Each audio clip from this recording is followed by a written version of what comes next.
ॐ नमो भगवते वासुदेवाय।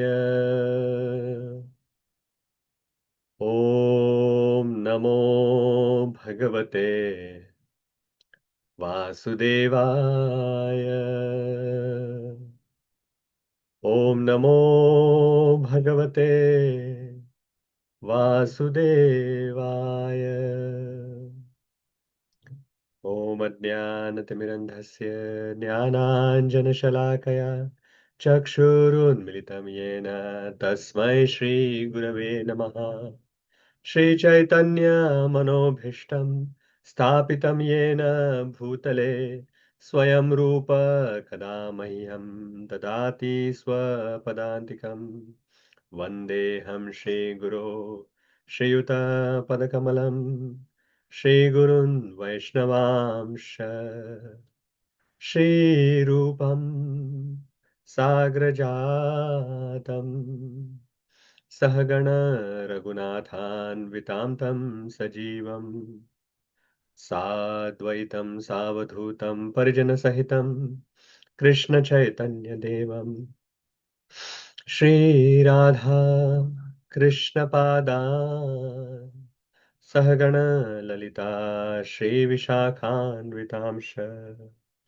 हे कृष्ण करुणा सिंधो दीनबंधो जगतपते गोपेश गोपिका कांत राधा कांत नमोस्तुते। तप्त कांचन गौरांगी राधे वृंदावनेश्वरी वृषभानुसुते देवी प्रणमामि हरिप्रिये। वाञ्छाकल्पतरुभ्यश्च कृपा सिन्धुभ्य एव च पतितानां पावनेभ्यो वैष्णवेभ्यो नमो नमः।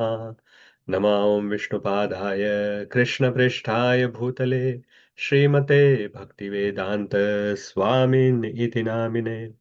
नमस्ते सारस्वते देवे गौरवाणी प्रचारिणे निर्विशेष शून्यवादी पाश्चात्य देशतारिणे। जय श्री कृष्ण चैतन्य प्रभु नित्यानंद श्री अद्वैत गदाधर शिवासादि गौर भक्त वृंद। हरे कृष्णा कृष्ण कृष्ण हरे हरे हरे राम राम राम हरे हरे। हरे Krishna. So welcome back to Wisdom of Srimad Bhagavatam. We are on Canto 2 and we are going to start Chapter 2 today. But before we go there, let us have a quick summary of the last session in which we covered from verses 15 to 39 of Chapter 1 of Canto 2. So there we saw that Śukadeva Gosvāmī, he begins answering Parikshit Maharaja's real question. What should a dying person actually do? And we discussed that because not everyone who were sitting in front of Shukadeva Goswami was a bhakti yogi. They were also from Jnana, Ashtanga background. That's why Shukadeva Goswami Maharaj actually starts from that angle, from Ashtanga Yoga. And then he will, towards the end of this chapter 2 that we are going to start today, he will actually give his own opinions, which is the Bhakti Yoga. So he will start from there and bring them to Bhakti Yoga. So the first instruction he started giving is what the dying person should do.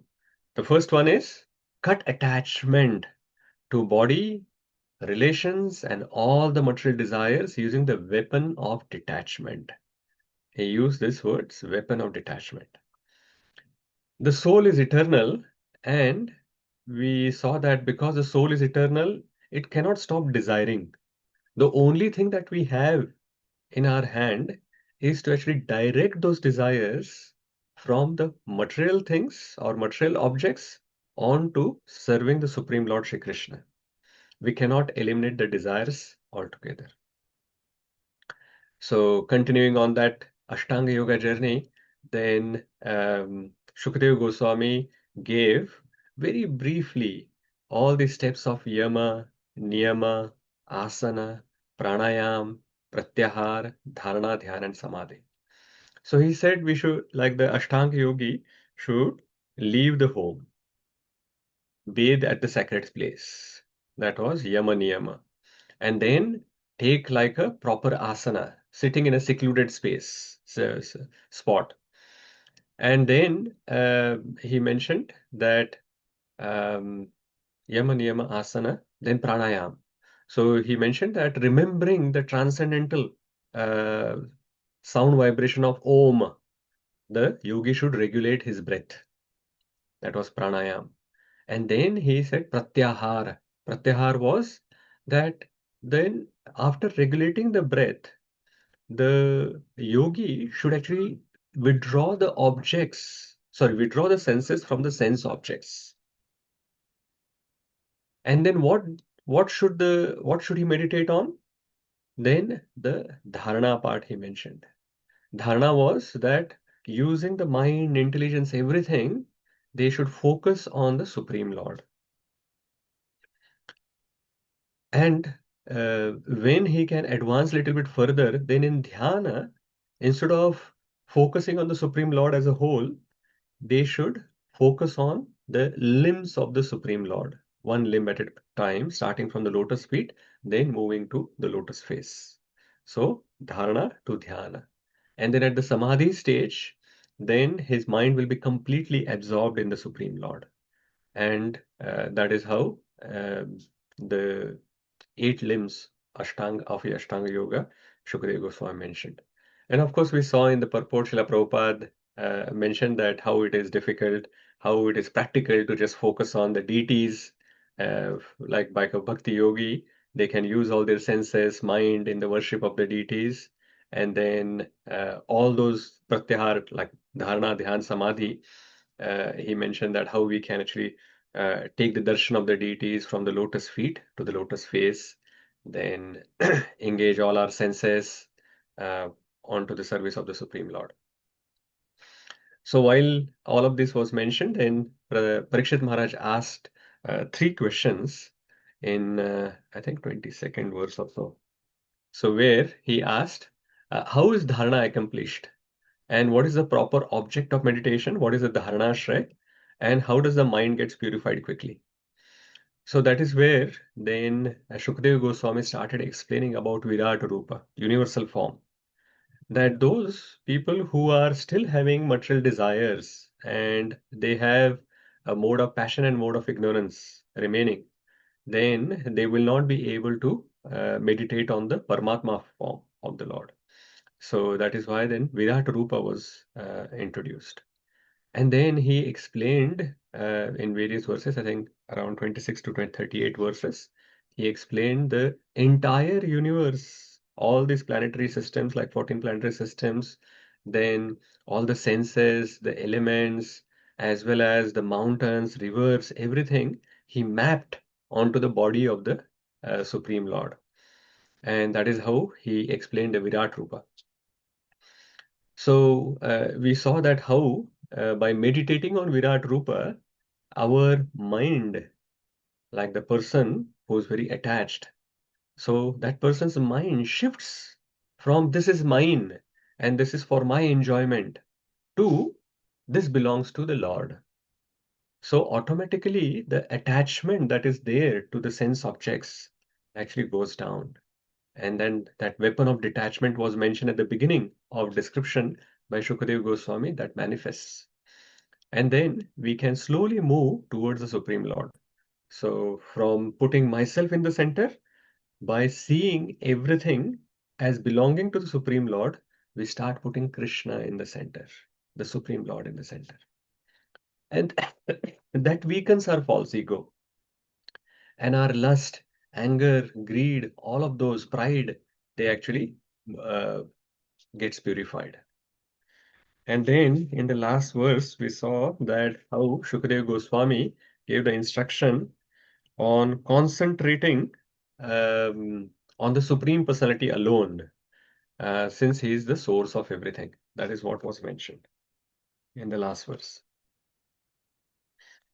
But the whole point was that it is not that the Virat Rupa is mentioned as the final object of meditation. it was given as the beginning object of meditation. So for a newer person who's still attached, that's the beginning. And then they can move on to Paramatma.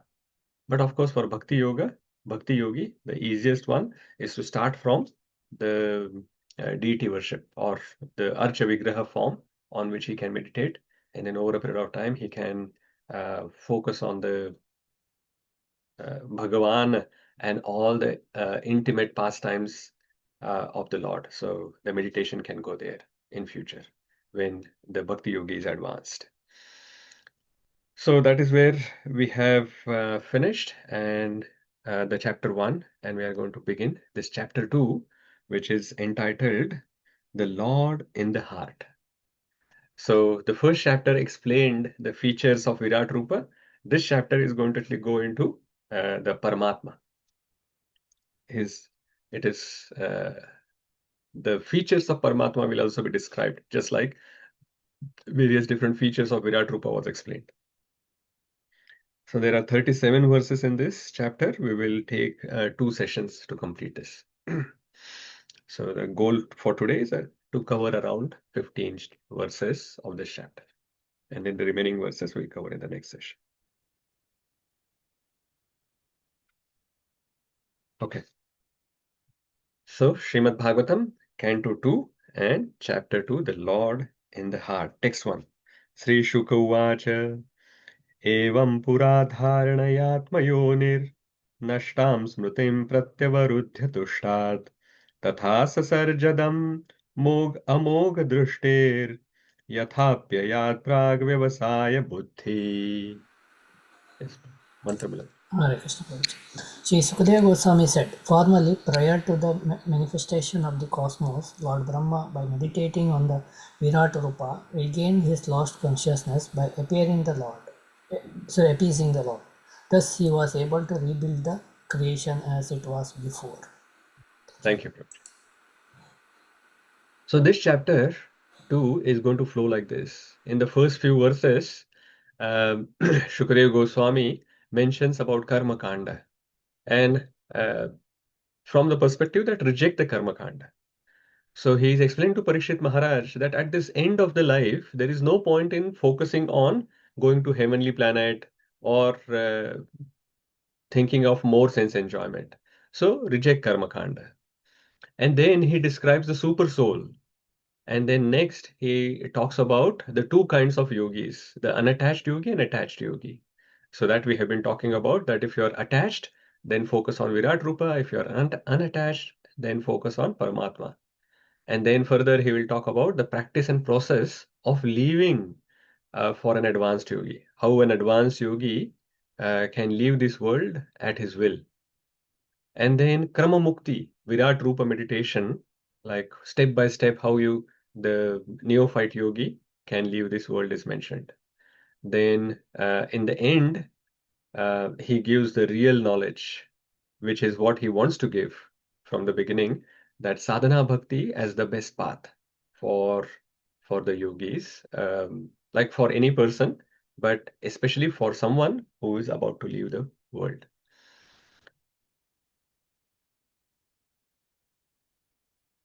So in this first verse, we can see Shukadeva Goswami is talking about Brahmaji, and he's giving the example of Brahmaji, and he's saying that Brahmaji was forgetful.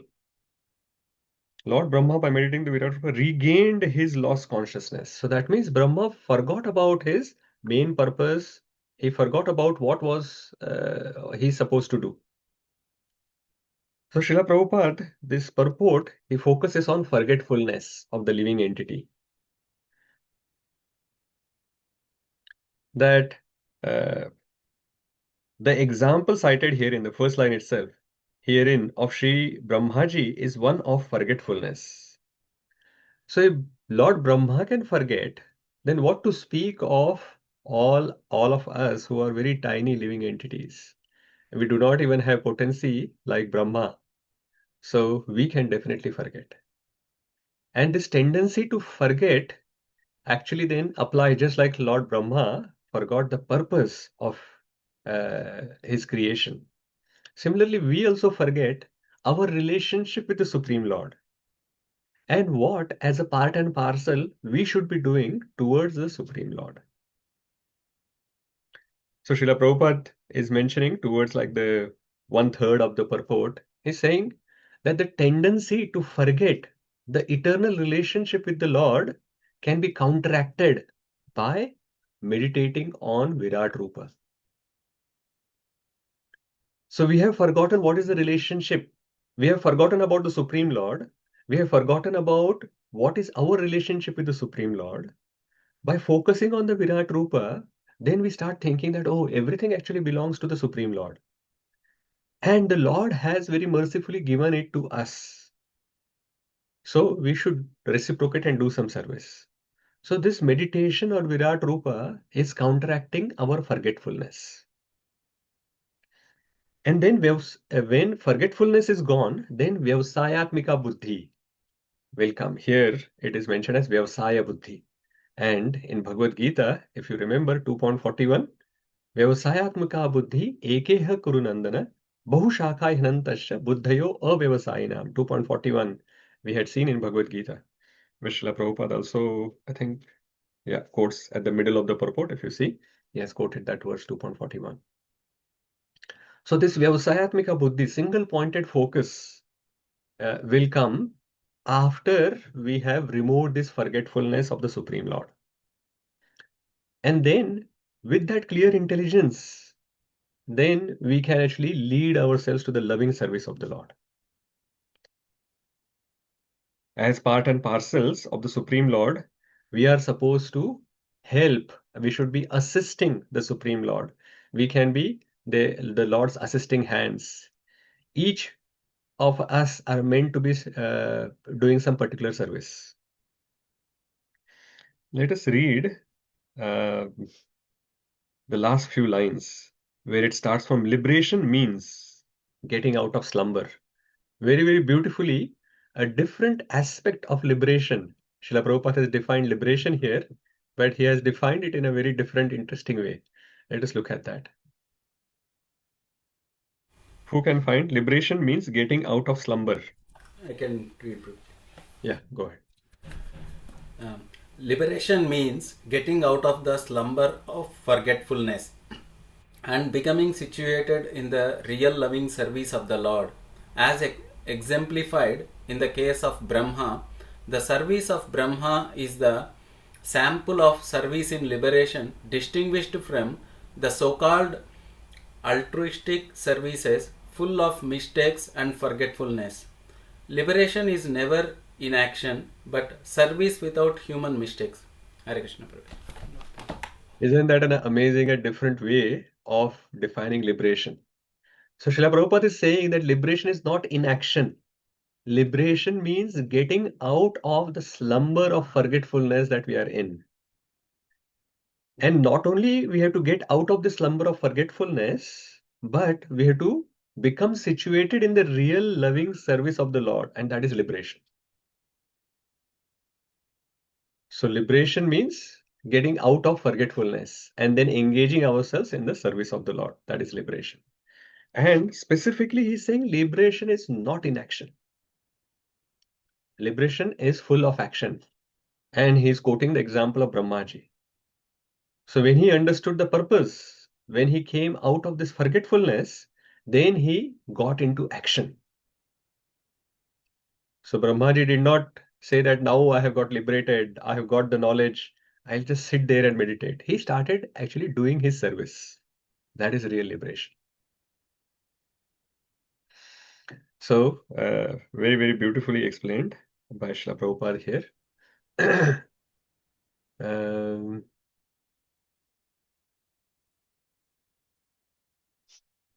Okay, let us move ahead to text 2. शाब्दस्य हि ब्रह्मण एष पन्था नामभिर्ध्यायति धीर पार्थय परिभ्रमंस्तत्र न विन्दतेऽर्थान् मायामये वासनयाशयानः. What's next?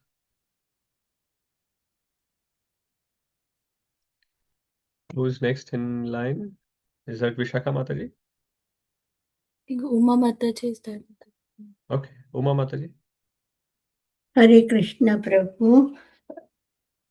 The way of presentation of the Vedic sounds is so bewildering that it directs the intelligence of the people to meaningless things like the heavenly kingdoms. The conditioned souls hover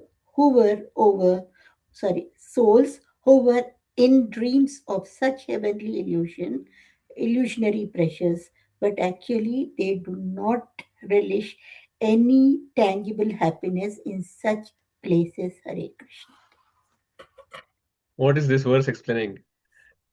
That the Vedic knowledge, a lot of time, is actually bewildering.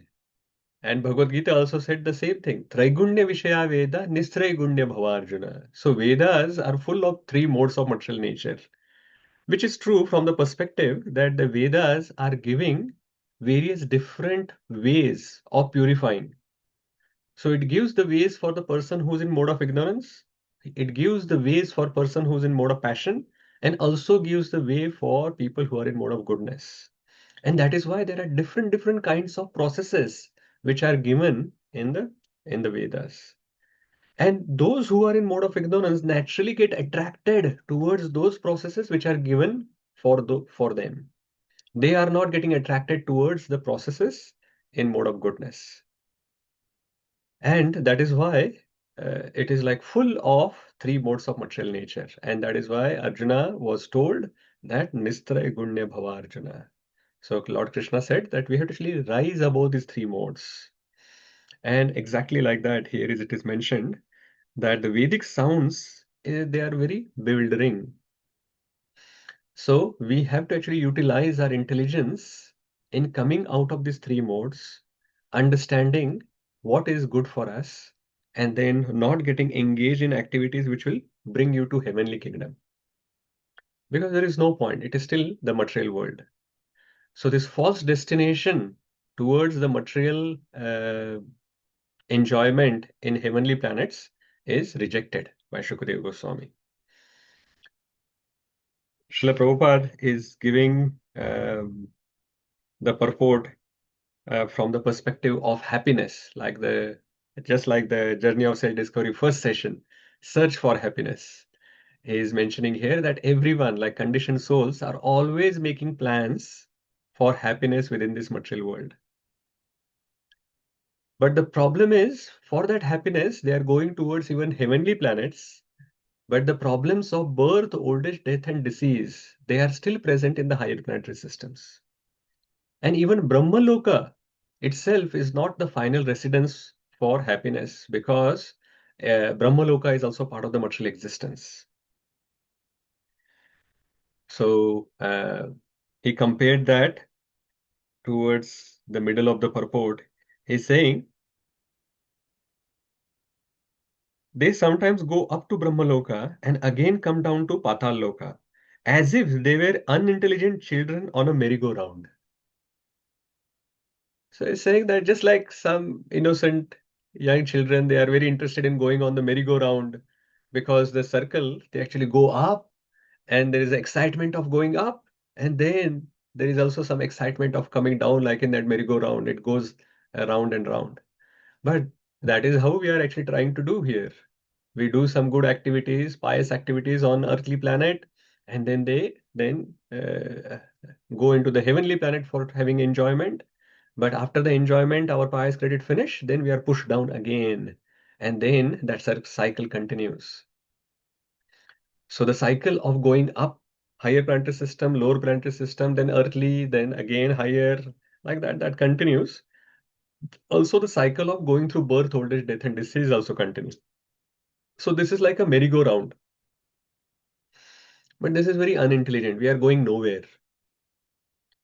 So the human life should be utilized for going back to our original destination. And at that original destination, the spiritual world, is where we are going to get the real happiness in the kingdom of God. And it is Vaikuntha. The miseries doesn't exist there. So this is Parikshit Maharaja's, Śukadeva Goswami's message for Parikshit Maharaj. That in your last days, you have asked me now what the person should do and what the person should not do. In general, everyone what they should do, and specifically the person who is going to leave the world. So Śukadeva Goswami is saying that Parikshit Maharaj, you should not be desiring to transfer to a better material destination. Of course, Parikshit Maharaj is not interested in heavenly planets at all, but using him as an object of his knowledge, is passing the knowledge to him as if he is passing on the knowledge to him, but actually he is passing it to all of us. That we should not be having these false goals of going to this higher planetary systems in the material world itself to have some higher enjoyment. We should be aiming for going back to Godhead. So that is what is mentioned. So Srila Prabhupada refers to Bhagavad Gita and talks about Abrahma Bhuvana Loka Punaravartino Arjuna Mamupete tu Kaunteya Punarjanmana Vidyate. That in this material world, that whether it is you talk about Brahma Loka, or this earthly planet, but it is like Punaravartino Arjuna. We will just keep going in circles. But if you come to me, Mamupete tu Kaunteya Punarjanmana Vidyate, so then you will not take the birth again. You will get to your final destination. So that is how he has explained that Vedas give a lot of different processes, but don't worry about those processes which are going to take you to higher planetary systems. That is not the goal. So Karma Kanda is rejected by Śukadeva Goswami for Parikshit Maharaj and of course all of us. So from our perspective, we should actually think of how we apply this knowledge into our day-to-day life. Is anytime we are making any plans, from the first verse and the second verse, we can think about anytime that we are making any plans, we should always consider whether this plan is going to serve my ultimate purpose, ultimate goal, or not. Are we going to remember Krishna by doing this plan, or are we going to actually make a plan to forget Krishna? Are we focusing our plan on the material energy, or are we focusing our plan on the spiritual energy? And that is how we can actually find out how whether our plan is aligned to the direction that Śukadeva Goswami is giving to Parikshit Maharaj and all of us, or we are going in the opposite direction. And if every moment, if you actually consider this and take the right decision, then very soon we will be in the spiritual world serving the Supreme Lord in with full love. Okay, next verse. अतः कविर्नाम सुयावदर्थः स्याद् अप्रमत्तो व्यवसाय बुद्धि सिद्ध्यन्यथार्थेन यतेत तत्र परिश्रमं तत्र समीक्षमाणः. For this reason, the enlightened person should endeavor only for the minimum necessities of life, while in the world of names. He should be intelligently fixed and never endeavor for unwanted things, being competent to perceive practically that all such endeavors are merely hard labor for nothing. Hare Krishna. Śukadeva Goswami is using sharp words. He's saying this while in the world of names. So he's calling this material world as the world of names. And in the end, he's saying that merely hard labor for nothing. We are doing hard labor for achieving nothing. So anything that we achieve in this material world through our hard labor, first of all, it requires very hard labor to achieve anything in the material world. And after achieving the so-called material things, it is for nothing. because we leave everything behind. We are not taking anything with us. That is the challenge that we all have. So there is nothing on the slide, Mataji, currently, but okay. For the first three verses, there was only one comment here, so which I had already shown. So for the first three verses, it is temporary pleasures are like dreams, and one should work only to keep one's body and soul together. That is the theme of these three verses. So the previous verse, we have seen that it rejects the endless search of improved material destinations. And this verse gives the alternative principle that minimum necessities of life. So for this reason, the enlightened person should endeavor only for the minimum necessities of life. So these actually the next two verses as well, fourth and fifth, they are actually mainly for the renounced order of life. So those like Śukadeva Gosvāmī or even Ashtanga Yogi who's actually asked to actually leave everything behind, they should be actually focused on completely renouncing everything and only do those material things which are required to keep the body and mind, body and soul together. And when we will see the next two verses, we will see that the view seems extreme in our Kali Yuga. So we would think that, is that even possible? Like, how can anyone live like this? We will discuss a little bit more when we talk about those two verses. But here the alternative is given. So the second verse talked about, don't worry about the higher planetary system where you will have material enjoyment or whatever. Focus on having minimum necessities of life. So whatever 7 days that you have left, or for all of us, how many whatever years we have left, we should be focused on simple living and high thinking. That is what we can take out of it. Okay. So these minimum necessities, which are mentioned here in the next two verses, they may seem extreme for us, but at least what we can take is try to live a life which is very simple, not over endeavor for like, let's not do hard labor for achieving nothing in this material world. So over endeavoring for material things is condemned here. It's rejected. So the long purport Srila Prabhupada is talking about material civilization. It promises us comfort and security. But how can material existence give comfort and security? Because itself, like material existence itself, is never secure or permanent. So it cannot give us the security or the comfort that we are looking for. It is dukkhalaya ma shashvatam. How can we get happiness and some permanence there? Security. Security is permanence. So that it cannot give, because that by design it is dukkhalaya ma ashashvatam. Therefore, increasing our unnecessarily material arrangement and consuming a lot of human energy to achieve that is not very intelligent activity. Srila Prabhupada is saying that human life is meant for self-realization. Human life is very precious because every second is important.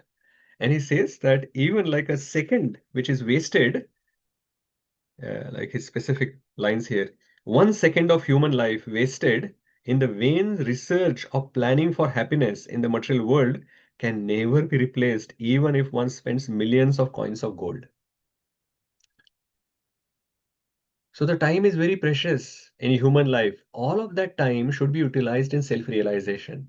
Even 1 second that is wasted in some material enjoyment or making some plans for material enjoyment, we cannot get that back afterwards, after it is spent, even if we give millions of gold coins.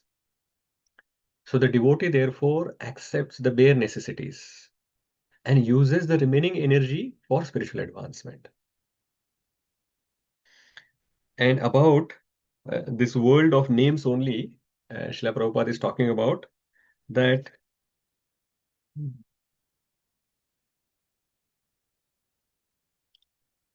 it has this. sense gratification.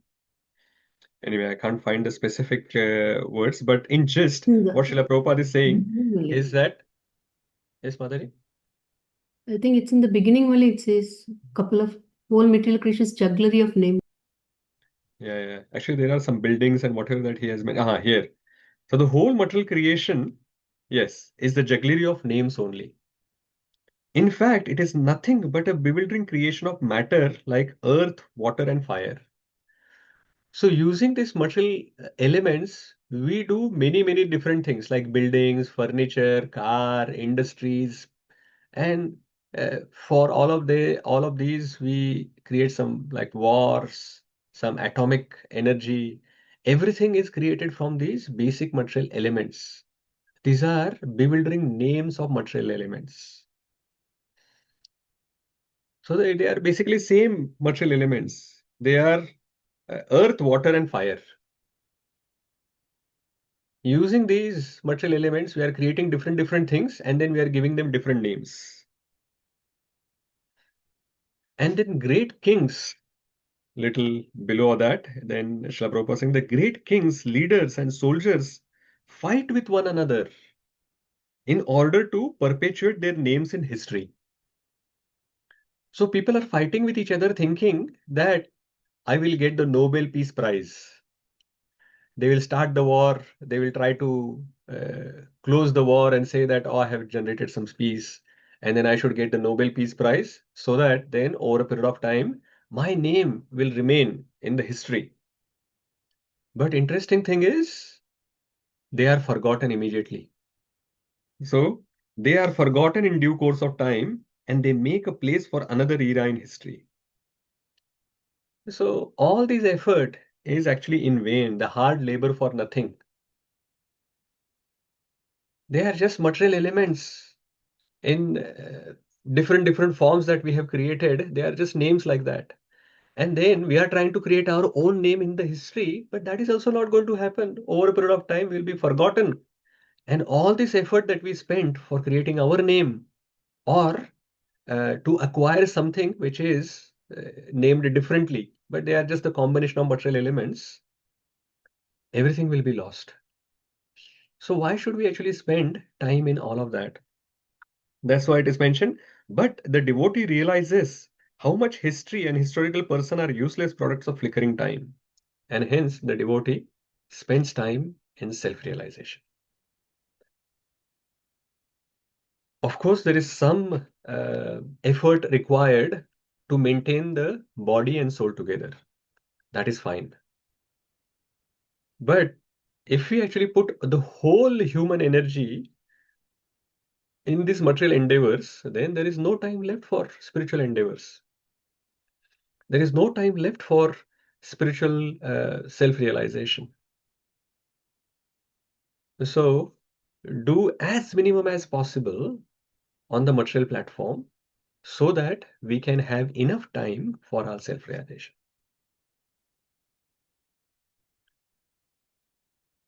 So very beautifully, Srila Prabhupada is giving this quite a lot of practical insight that we have. So we can always look at, even in our sadhana bhakti process that we are doing, that we should look at what are the things which are in name that Srila Prabhupada is mentioned, that we are spending our real energy on. So every day, almost every one of us are spending our energy onto these namesake things.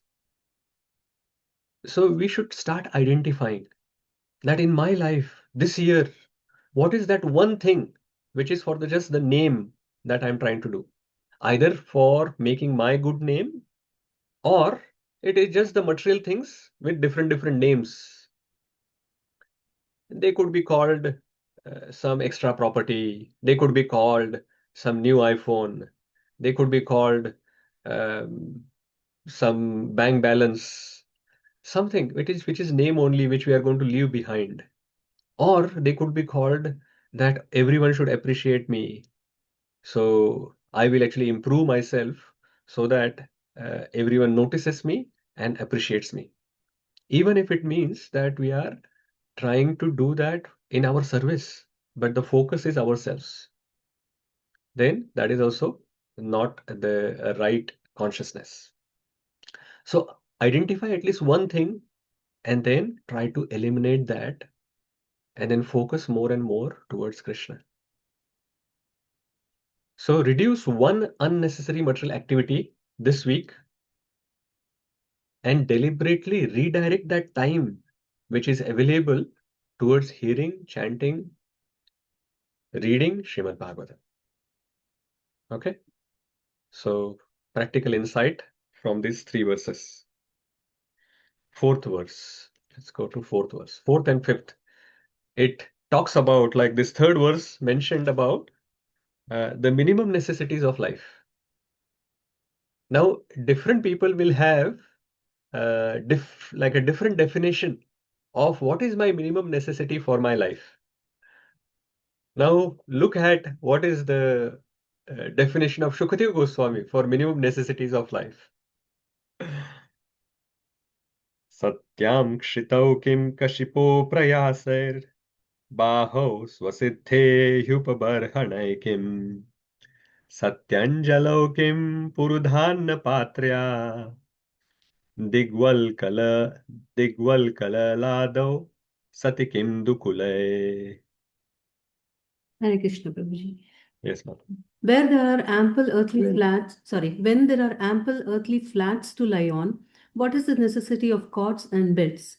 When one can use his own arms, what is the necessity of a pillow? When one can use the palms of his hands, what is the necessity of varieties of utensils? When there is ample covering or skins of trees, what is the necessity of clothing? Imagine what kind of standard Śukadeva Goswami is setting. And his bare necessities of life is really rock bottom. He's saying when there is earthly ground, the flat earthly ground is available, what is the necessity of cots and beds? No cots and beds are required. We can just sleep anywhere where there is flat land. Okay, what about pillow? If the cot is not available, bed is not available, at least can I use pillow? No. One's arm you can use. The arm is soft, nice and soft. You can just use one's own arm. Okay, what about the pots and utensils which are required? He's saying, what is the need of pots and utensils? See, you have this hand, you put them together and it becomes like a small pot. So that is enough. What about clothes? No need. He's saying that just when the tree bark is available, you just take the tree bark or the leaves and the clothes are not required. So, from his perspective, all of these things are unnecessary. And that is why Śukadeva Goswami is roaming around Digambar. He's just roaming around naked. He's having rock bottom necessities, like nothing required for him. He is completely renounced.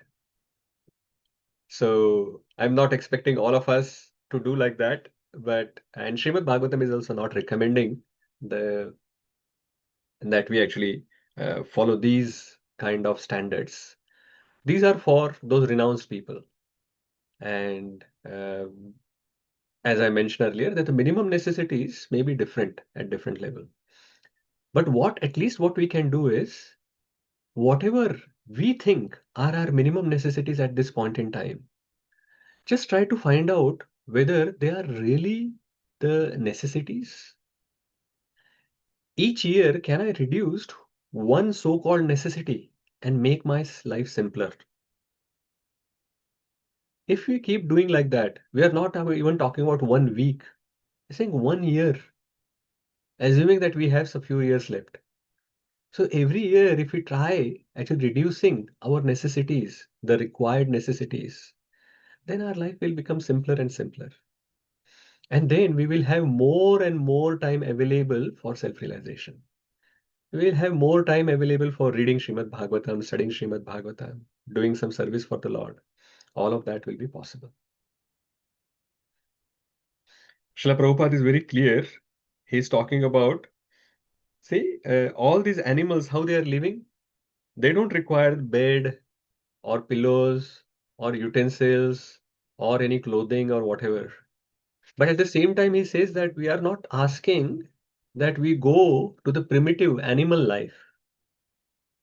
Mainly, he's saying that humans can still use their intelligence for art, science, philosophy. But the most important part he's saying is we have to reserve our energy for self-realization. The problem is when we actually put all 100% of energy into these material endeavors. He gives the example of Rupa Goswami and Sanatana Goswami in the purport. They were very high-ranking ministers of the state, but they lived very, very simple life. To avoid attachment, they will not even live. So they used to actually live under the tree. But to avoid attachment, they will not even spend 2 nights under the same tree. Because we may get attached to even that place that, oh, this place is mine now. So under this tree, this is Rupa Goswami's tree and this is Sanatana Goswami's tree. No one else can come here now. So that kind of attachment we can develop. So Rupa Goswami and Sanatana Goswami, they will not even spend 2 nights under the same tree. Today under this tree, tomorrow some other trees, day after tomorrow some other place, some other tree. Completely detached. So they also came from rich, affluent families, but still they were able to actually come to that level of detachment. But their main contribution was not this display of detachment that was coming naturally from them, but their main contribution was that with all the time that they had available, they left behind the transcendental literature for all of us. So availability of time is not the main important factor. How we utilize that available time is important. Someone may actually reduce the bare necessities of life, and then all the available time they can use for some other hobby. That's again useless labor, hard labor. Here, specifically with the Rupa and Sanatana Goswami's example, Srila Prabhupada is actually mentioning how they utilize their time. They created this wonderful transcendental literature for the benefit of all of us. So human life, the energy in human life, we have to direct properly towards spiritual realization instead of wasting it in the useless hard labor for seeking some material pleasures. So that is what is mentioned. Okay, this logic and his examples of what is the minimum necessity is continuing in the next verse as well. Let us look at 5th verse. Let's read the translation directly. Hare Krishna. Are there no torn clothes lying on the common road? Do the trees which exist for maintaining others no longer give alms in charity? Do the river being dried up no longer supply water to the thirsty? Are the caves of mountain not now closed? Or above all, does the Almighty Lord not protect the fully surrendered soul? Why then do the learned sages go to flatter those who are intoxicated by hard-earned wealth? Hare Krishna. Hare Krishna. So if someone says that, okay, tree bark is not enough for me, I want clothes. So it is saying that the torn clothes are available, so many. If you want some loincloth for covering yourself, then you can just use some torn clothes which are left on the street. What about eating? You're saying, Hare, the trees are there. The trees are very nicely giving the charity of fruits. So you can just take all the fruits and then eat. And if you're thirsty, the rivers are giving water. You can just use that water freely. What about sleeping? Where will I sleep? Okay, sleep in the caves in the mountain. But what if there are some animals which will come there and then they will kill you? He's saying, the Lord Himself protect the surrendered soul. Do you not actually have any faith in the Lord? That the Lord will protect you? So all these doubts that can come into somebody's mind, Śukadeva Goswami has answered. He's saying that the bare necessities of life you should focus on, just to keep your soul together within this body so that you can utilize it for self-realization. Srila Prabhupada focuses on, it's a long purport here. Srila Prabhupada is focusing on how the renounce order, the sannyasis, should live. He is saying that we should not, they should not become parasites, that they are not doing or adding any value to the society, but they are just begging alms from everyone. He's saying that the genuine sannyasi or a mendicant, they must do or contribute something which is of substance. Again, giving that example of Sanatana Goswami and Rupa Goswami, Jiva Goswami, they have left so much literary work for the benefit of the society. Earlier, when we were talking about Śukadeva Goswami's example, we also heard that how Śukadeva Goswami will not even stay at one place more than the time which is required for milking a cow. So that is the time that he will spend. And at that time as well, if the householders are interested, he will actually give them some spiritual knowledge. Through the association, powerful association of Śukadeva Goswami, they can actually move closer to Kṛṣṇa. And then they will offer him some milk, which he will take. And Srila Prabhupada gives about the Lord protecting the devotees. He gives the example of Haridas Thakur. So Haridas Thakur was staying in a cave and he had a cave mate, which was like a very poisonous snake. So in the same cave where Haridas Thakur was staying, a very poisonous snake was also staying. But Haridas Thakur was not bothered. He knew that, okay, if the Lord wants to protect me, he will protect me. And if Lord decides to kill me, no one can protect me. So he understood that the same Paramatma which is in my heart is also in the heart of the snake. So the Lord can direct the snake if required. So he was not worried about the poisonous snake staying in the same cave as he was staying. But the challenge was there were other devotees who used to actually come to meet Haridas Thakur to discuss about various devotional topics. They were a little bit fearful about that snake. So they started talking to Haridas Thakur that please, you move somewhere else. So Haridas Thakur heard their views, and then finally he was very reluctant to move from there, but he agreed, okay, I will move from here to some other place.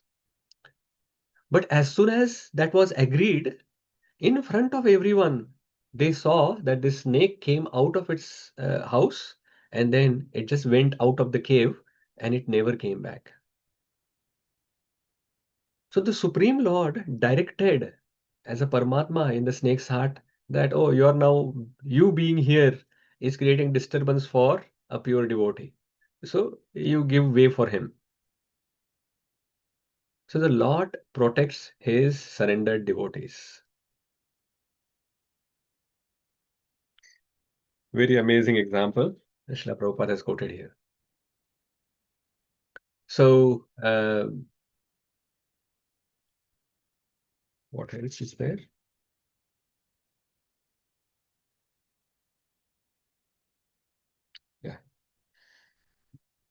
Yeah, there is one more point which Srila Prabhupada is emphasizing in the purport. He's saying that even a common master, like an ordinary master and servant relationship, in that a common master looks to the necessities of his servant. So how much more would the all-powerful, all-opulent Supreme Lord look after the necessities of life for a fully surrendered soul?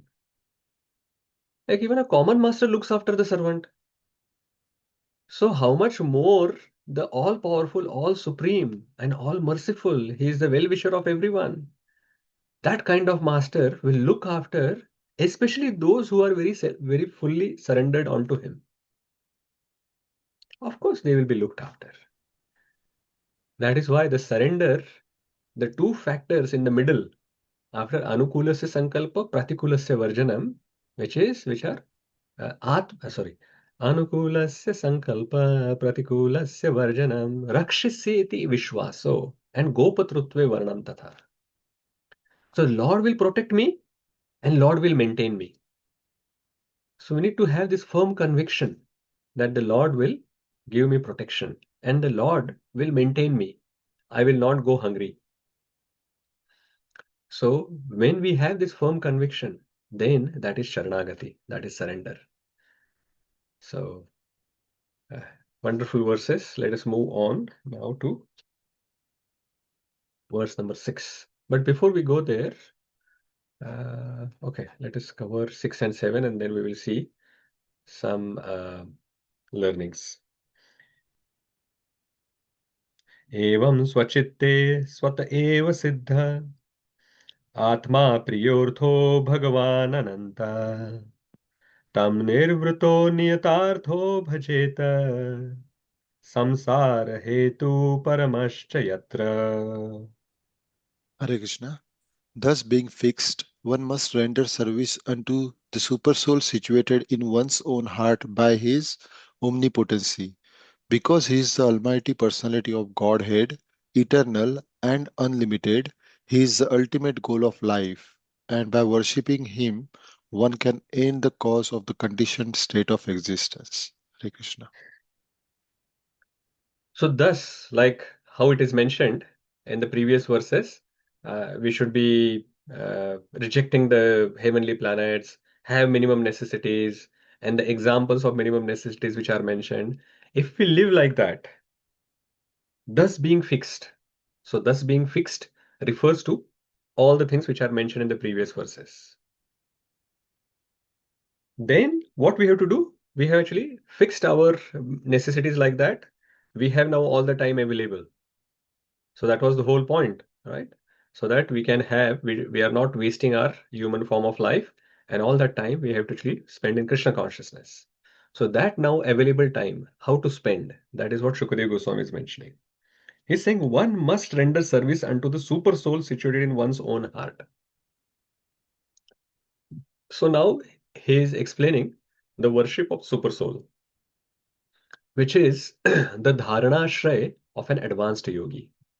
All of these things which were mentioned, like the very high level of renunciation that he had explained, that shows that the person is quite advanced in his renunciation.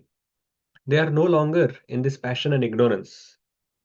You remember in the first chapter, we showed that picture, which is going to come again in this chapter again, where we said that after pratyahara is done, depending on if the material desires are still remaining, the dharana shray is Virat Rupa. But if the material desires have gone, then the yogi, the advanced yogi, can actually focus on or meditate on the Paramatma feature. So that is what Śukadeva Goswāmī is now mentioning. That a person who's living a life of these bare necessities, of course, there are no passion and ignorance we can see in that person. He's quite renounced, doesn't have material desires. So such person can now focus on the Paramatma feature. Super soul situated in one's heart. So the purport is actually talking about how the living being's constitutional position is to render service. So the living being, we have seen that multiple times, that Jivera Swarupa hai Nityera Krishna Das. So our constitutional position is to serve the Supreme Lord. But what we are doing? We are serving Maya. We are serving temporary things. And Srila Prabhupada is giving some examples here that we are serving our body or anything related to this body, which is like our house, relatives, land, wealth, society, and country. All of these things are temporary things. The problem is not that, the problem is not serving. The problem is whom we are serving. If we serve the Supreme Lord, then we are going back to your original constitutional position. But otherwise, if you keep serving Maya, then we keep entangled in this material world. And he gives an example of illusion. So in desert, sometimes you see the illusion of water. But when you actually go near, you see that, oh, the water is not there. It is still the desert. But that doesn't mean the water doesn't exist. Water exists, but in that illusion, it is imaginary. So similarly, we are looking for happiness, and we always feel that in this material world, if I do this, then I will get some happiness. But when we achieve that, then we see that, oh, there was no happiness. So that doesn't mean happiness doesn't exist at all. It is that we are actually looking for happiness at the wrong place. If we actually serve the Supreme Lord through the Paramatma feature or to the personal feature, then we will be able to feel that happiness. Srila Prabhupada gives another analogy as well about the mother and child. So Krishna is present in everyone's heart and is very affectionate towards all the living entities who are his part and parcels. Just like a mother is affectionate towards the child. But when the child grows up, then the child distances from the mother. But the mother still has the same love for the child. Similarly, we have gone a little bit away from the Supreme Lord. But the Lord still has the lot of affection for us, and He is waiting for all of us to come back. If we turn towards Him, we will easily be able to go back. Srila Prabhupada emphasized another thing in the purport. He's saying that all these places of worship, like the temples, they are very, very important places because they are centers for learning about the science of God. So the temple is not just for deity worship. Of course, the deities are worshipped very nicely and all with the due care and following rules and regulations.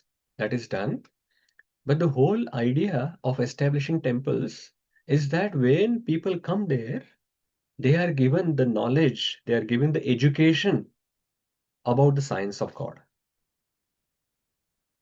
So that even when they go home from the temple, they will still be able to connect to or reconnect to the Supreme Lord. Okay. Next verse. Kastvam tvanadrutya paranuchintar chintam rite pashun satim nama kuryat pashanjanam patitam vaitaranyam swakarmajan paritapanjushanam. Who else but the gross materialists will neglect such transcendental thought and take to the non-permanent names only, seeing the mass of people fallen in the river of suffering as the consequence of accruing the result of their work? So, thank you, Mataji. So, which intelligent person? It is mentioned now, Śukadeva Gosvāmī is saying that which intelligent person seeing the suffering of material world would ignore the transcendental thought and remain absorbed in the temporary things. So basically, by looking at that and reversing that question, we can understand that almost everyone in this material world are not intelligent because they are interested in these temporary material things. They are absorbed in the temporary material things. And they have no time. They ignore the transcendental thoughts. So that's why they are not intelligent at all. Because it is mentioned that who else but the gross materialist will neglect the transcendental thought and just remain in the suffering of the material world. Srila Prabhupada is talking about the mind's functions. It is thinking, feeling, and willing, the three functions which are there. And he says that no one can remain without some object of thought. So something needs to be like some object is required to think. We can't just remove all the thoughts from the mind. Idle mind is devil's workshop, he quotes. Idle brain is devil's workshop. Because a person who cannot think in the right way must think of something which may bring about disaster. So if the mind is not trained to think about the Supreme Lord, then we will automatically think about Maya, and that will bring disaster into our life.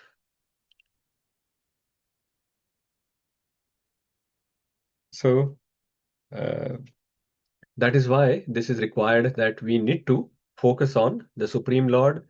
Like as we can see, this entire section up to this 7th verse that we have just read is about re-emphasizing that human life is precious. And we should not be wasting our human life in this temporary pursuits of material happiness or so-called happiness, because there is no real happiness in the material world. So why we should spend all our time in this useless hard labor? Focus on just maintaining the body and the soul together, and whatever then available time is there, that can be utilized in self-realization. So that is what is the theme of this section.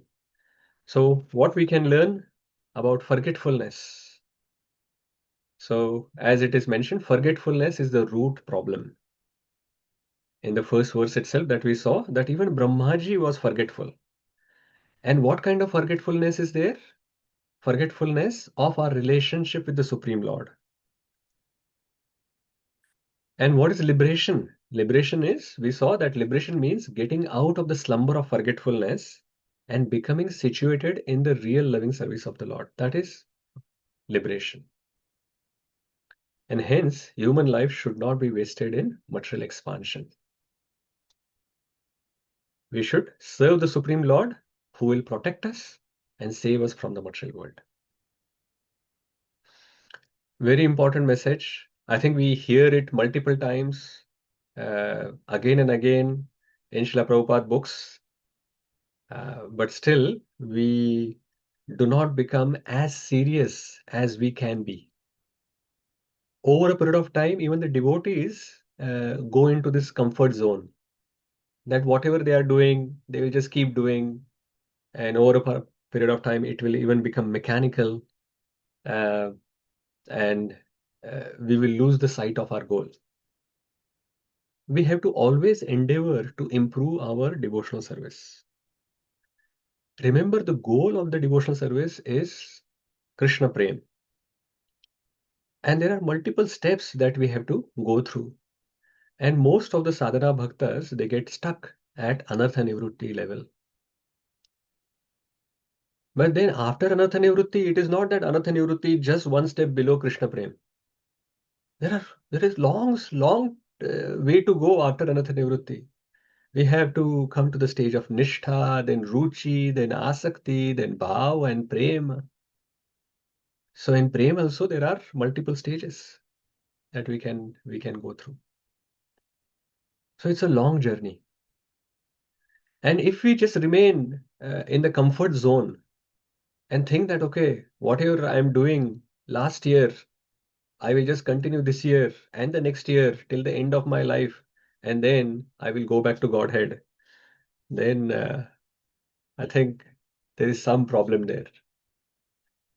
We have to actually intensify tivrena bhakti yogena yajeta purusha param. So tivra bhakti is required. So tivra bhakti, that means whatever we were doing before in the last year, we have to do something more this year, and even something more the next year. And that is how the bhakti will become tivra. So whether it comes to identifying things which we have made our necessity in our life, the material things, and then rejecting them so that we can have simple life, or spending more and more time into Krishna consciousness, or improving the quality of the activities that we are doing in Krishna consciousness. So all of these things needs to be looked at seriously. we should not remain forgetful. We should not just get stuck at the anartha-nivritti level year after year after year after year and thinking that why it is not happening, why it is not happening. It is because we are not putting the tivra bhakti. That force is not there. When the force of bhakti we increase, then all these blockages will go away. So in the pipe, if something is blocked, then we put some pressure. And with that pressure, of that push of the pressure of the water, then that blockages will just go away. So similarly, this tivra bhakti, if you put in, then all these blockages of anarthas which are there in our heart will go away. So that is what we need to do. Okay, one more practical thing before we go ahead. Depending on Kṛṣṇa. So it was mentioned that we have to depend on Kṛṣṇa. But the question is, if we know that material happiness is temporary, so before we go into that question, so this question is quite interesting. So if we know that material happiness is temporary, why do we keep investing so much time and energy in trying to improve it?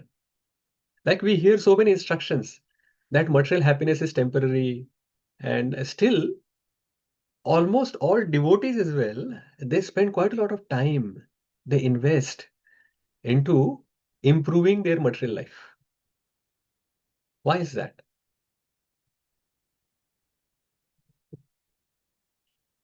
If your hands are up for reading, then you can put them down and then raise your hand again for answering this question. Srinivasa Mataji. Maybe because we can do a better bhakti thing, like if you have a better material life, so we don't have to worry. Is that really true? By improving our material situation, will we be able to do better bhakti?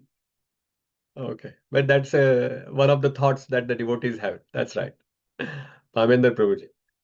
Hare Krishna, Prabhuji. I believe it's attachment to ourselves and all around us to make their life materially comfortable. And, Of course. So we are attached, and realizing that we are attached, then that is the first step that we can actually move ahead. So thank you, Prabhu. Sannivas Prabhu. Hare Krishna, Prabhuji. We never allowed us to live a very simple life. And we have been hearing so much from other people that we have to have this one, this one, this one, this one. So that it's been from childhood we heard, and we thought that we can't live. So we didn't experience it. That's why we are constantly trying to improve it. Thank you, Prabhuji. Very good, Prabhu. We are conditioned. We are conditioned to this life. And we have also seen that the association matters, right? Because we are associated with all these other materialistic minded people, their desires also seep in. And then we also become materialistic. And even though sometimes we speak the words that we want to become more detached and whatever, we are not able to remove our attachments that we have created for so long. Very good. Thank you for identifying. Shama Kumari Mataji. Hare Krishna Prabhuji, my point was actually a bit of a mixture of Srinivas Mataji and Sannivas Prabhuji, that first is that we the comforts are really dear to us. And secondly, that as Prabhuji has said, that we have never experienced the other side. Like if we just leave the attachment, then how would we would go on? We feel like very insecure sometimes that if I don't success materially, then probably I'll not be achieved things spiritually. Yeah, thank you, Mataji. Vishakha Mataji. Hare Krishna Prabhuji, because we are so much covered by material energy. We hear and read so much that this is chapala sukha, this will give temporary happiness, but we don't have 100% faith. We still feel that this will make us happy because we see others, right? The examples like who have been successful, and we see from our eyes that they are happy, and we also want to be happy like that. The material success, somehow or the other, we attach or connect to happiness. But if we see the lives of those who are materially successful, whether they are happy or not, that's a completely different question. But we somehow or the other in our mind connect the material success with happiness. If material success was giving happiness, then they wouldn't require so many counselors for those rich people or the successful people materially, and also the psychiatrists that they have to actually visit so many times. And also, uh, there are public feuds that we see in the rich families as well. So that wouldn't be happening if they were happy. But somehow or the other, we still can't learn from it. And we still keep connecting. Material success, that is happiness. That's right. Surananda Prabhu. Hare Krishna Prabhuji. I think it is around the other lines only. We are very much influenced by the people surrounding to us and other things, advertisements or social media. So everything makes us set some material goal and work on that. Yeah, it is again the same point, the conditioning that you are raising, that we are so conditioned. So actually, that shows the power of Maya. Even though we receive so many instructions on this matter, and that is why one of the offense, what is that offense? Even after understanding so many instructions on these matters, we remain materially attached. So that is a problem. Yes, Sudharma Prabhu or Sudharma Mataji. Yeah, go ahead. Parikshana Prabhuji, I think I will say as a fake devotee, not serious about actually bhakti. We are not taking it so serious, and we still don't believe like if I'm not having these comforts and I leave them, is Krishna going to still protect me? The doubt is still there. So we are not Shikshasisi Vishwasu is not still come Prabhuji. So we are depending on ourselves more than Krishna. So that's Absolutely. why we want to actually make comfort around us so that I don't suffer even in a small moment. Correct. We still believe Very our good. bank balance is going to protect us. Sorry? No, our bank balance is going to protect us. Yes, We strongly believe that, Prabhuji. So correct. also, Yeah. we are so conditioned, like we say repeatedly, many devotees shared, our sense and sense objects, we can't be detached so easily. So, Pratyahara is almost impossible for us, right? yes. Yeah. And human is a very social animal, so we keep just doing blindly what others are doing. So that is also a problem. Yeah. No, thank you for sharing. Okay, we'll take these last two points from Lochana Harini Mataji and then Gaurchandra Prabhu, and then we'll move on. Hare Krishna Prabhuji Danvat Pranam. So, my understanding is why why we are still kind of entangled, and I'm talking about my perspective entirely, is I think Prabhuji sometimes it feels very automatic, even though we are doing sadhana and we are trying to become more Krishna conscious, but it could be like conditioning which earlier devotees have covered. I feel like I'm just been in autopilot mode, like the attachment and the way we tend to prefer certain things and not other things, that kind of keeps us away from becoming fully Krishna conscious. But I think Krishna also plays a big part in it. So over the years, I think slowly with your and Mataji's guidance and other senior devotees' wonderful association, there's definitely progress, but the progress could be fastened or become more accelerated if we tend to become more self-awareness and see how and on everyday basis we can make some changes. So that is my little reflection, Prabhuji. Yeah. Thank you. Thank you for sharing, Mataji. Gaurchandra Prabhu. Hare Krishna Prabhuji, Dandavat Pranam. So Prabhuji, a lot has already been said. So I was just also thinking about the desire, because it's a weak desire. We don't have a desire to grow spiritually.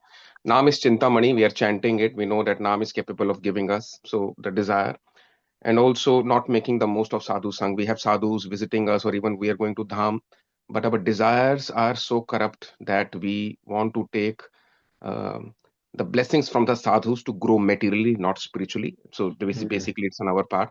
Just one small example I'll give. I was giving that in our Bhakti Shastri class yesterday. Just like gopis, they were, like why they used to, like love more, Krishna than their own children. And the answer given was by Srila Prabhupada is that because they were in clear consciousness. When we are in our clear consciousness, then we will naturally be inclined to love Krishna. But when we are influenced by the modes of material nature and our corrupt desires, this is when our material desires take over and we are desiring them. So in our clear consciousness, our default thing is that we will love Krishna naturally, basically. So that was my. Thank you, Prabhuji, for sharing. So all of these answers are wonderful. You have covered all the things that I wanted to cover. So there is nothing more to add. Like, because we are all expert in this subject matter, we all know why, even though we have heard so many times that the material happiness is temporary, still we keep investing so much time and energy. We have understood it. We have received this knowledge. But the problem is the realizations are still not there. We have just received the theoretical knowledge, and the conditioning that we have is overpowering us. Our desire to become comfortable, our desire to become secure, our desire to become happy is there. It is natural. It is there within us. But the problem is that we still haven't realized it, that we are directing that desire in the wrong direction.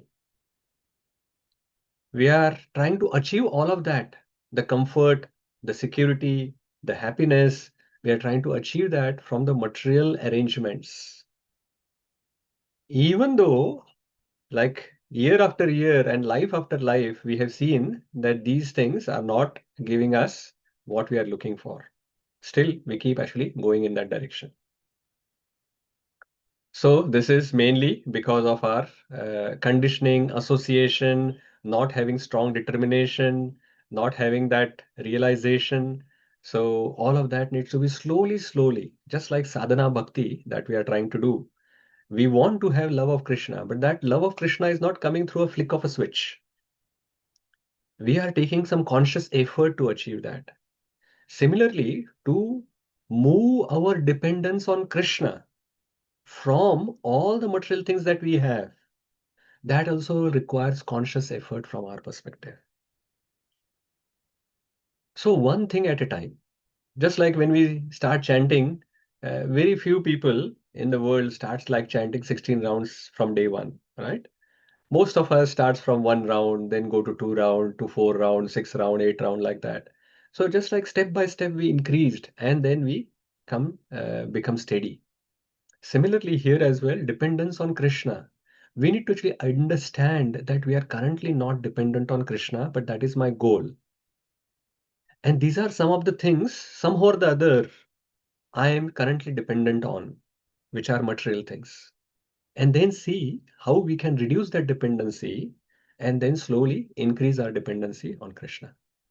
So that is the only way.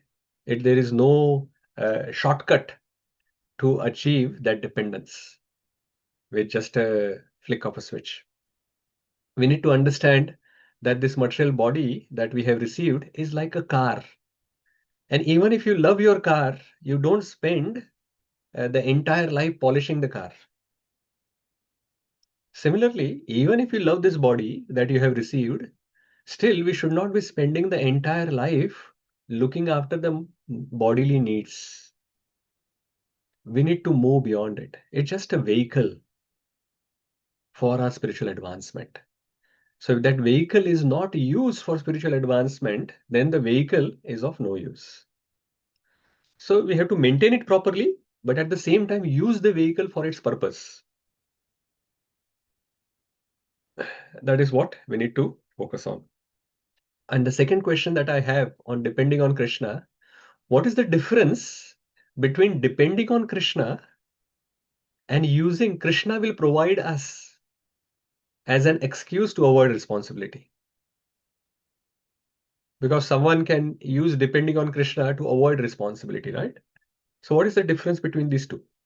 We'll take some 2-3 views and then we will move on in the interest of time. Sorry, Prabhuji, can you please repeat the question? Sorry. So it's on the screen. What is the difference between depending on Krishna and using Krishna will provide as an excuse to avoid responsibility? Is that clear, Mataji? Yes, Prabhuji, absolutely. Okay, good. Surananda Prabhu. Hare Krishna Prabhuji, first one, what I take is we have to do our endeavor and leave the results on Krishna. And for second one, not sitting lazily or avoiding all your duties and just thinking that okay, Krishna said like he will take care of everything, so I don't need to do anything now. Yes, very good. You have summarized it well, Prabhu. Sannivas Prabhu. Hare Krishna, Prabhuji. I think mostly Prabhuji covered it. Dhanavad Pranam, Prabhuji. The point is, we even though the difference is if we become not doing our job, thinking Krishna will do it, and become lazy, automatically we will not grow in bhakti. We remain in comfort zone, and we come down.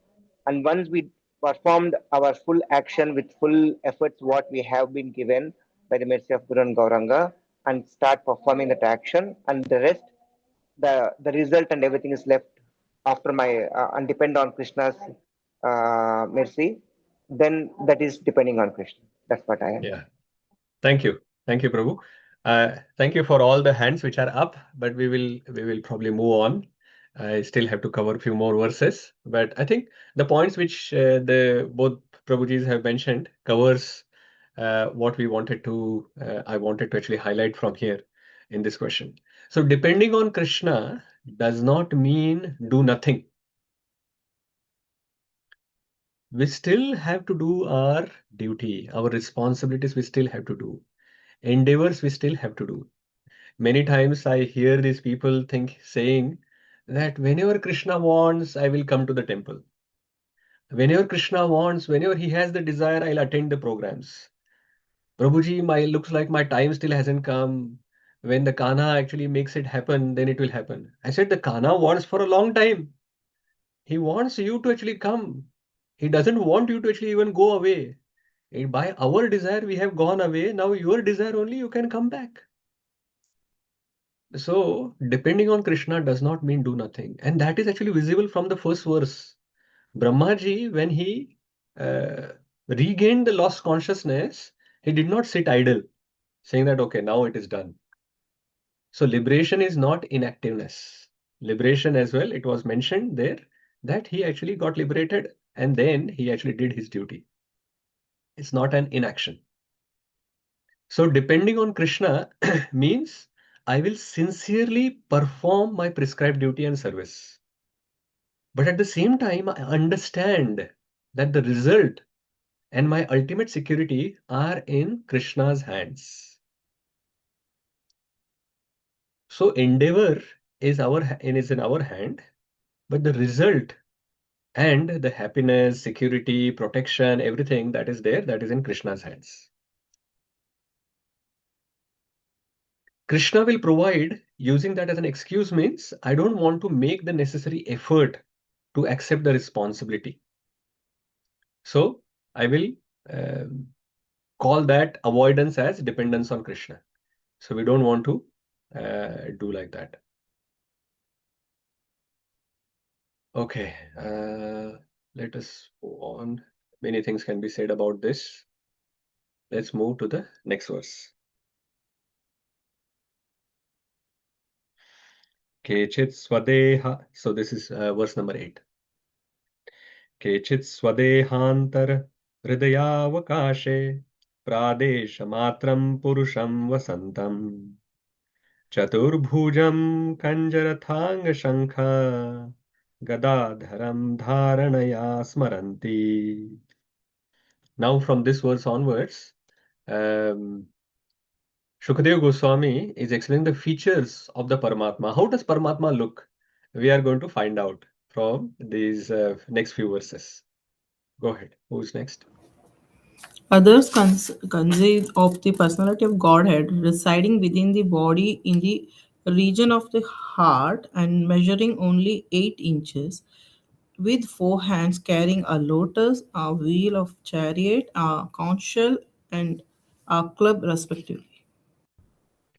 So, some description is given of super soul. The super soul is 8 inches long and it has 4 hands. So 8 inches is generally when you spread this hand. So from this point to this point, from the thumb to your little finger, around approximately 8 inches. So this is the size of the Paramatma. And it has 4 hands. And what is it? What is he carrying in the 4 hands? Shankha Chakra Gada Padma. And in the purport, Srila Prabhupada is explaining that this particular form, which is explained, is called the Janardana form. But there are different forms like Purushottama, Achyuta, Narsimha, Trivikrama, the 24 names which are given. So there are these 24 different kinds of forms depending on which hand is having Gada, which hand is having Chakra, which hand is having lotus, and which hand is having Gada Padma. Lotus is done. So lotus wheel like the chakra and conch shell, where which hand is having Shankha. So depending on this permutation and combination, the different forms have different names. And if you want to figure out that, then you can look at the first canto that we have just finished. Look at the cover of the first canto. On the cover of the first canto, there are these circles and there is a form of the Lord which is given. And for under each form of the Lord, there is a name given. And if you look closely, that each circle has a different combination of the hands in which they are holding Shankha Chakra Gada Padma. And then depending on what hand is holding what, their names are different.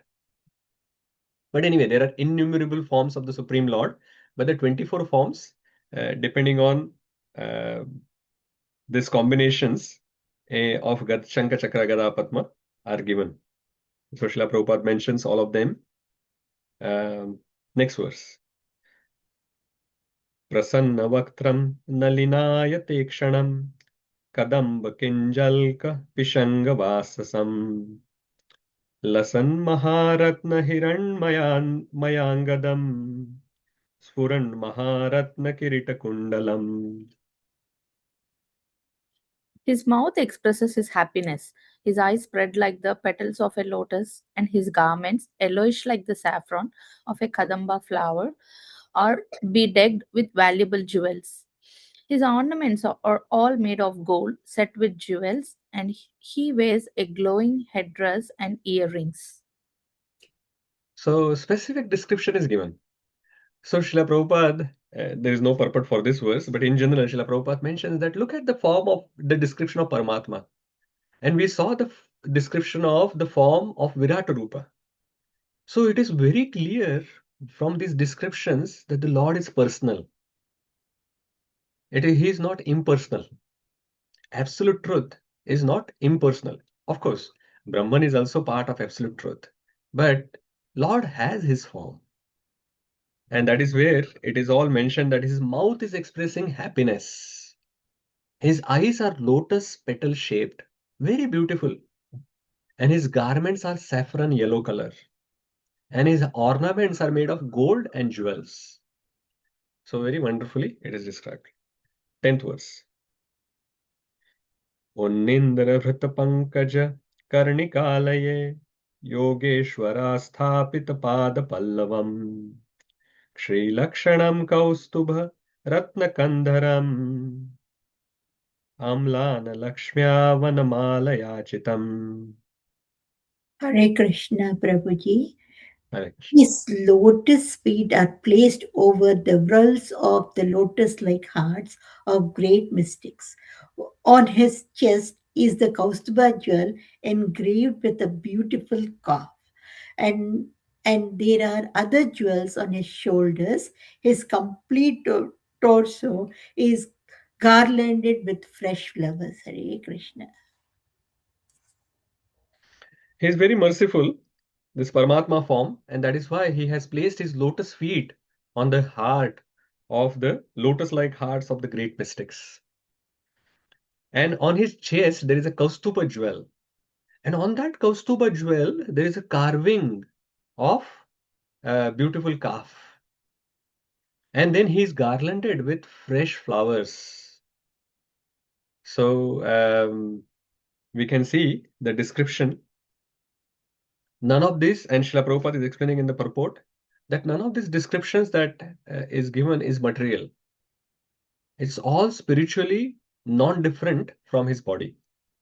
So just like his body is not material, his body is spiritual. Like our body is material, and we, like spirit soul, are spiritual. But for the Lord, he is inside out, body and the soul, because he is the Supreme Lord. Everything is spiritual.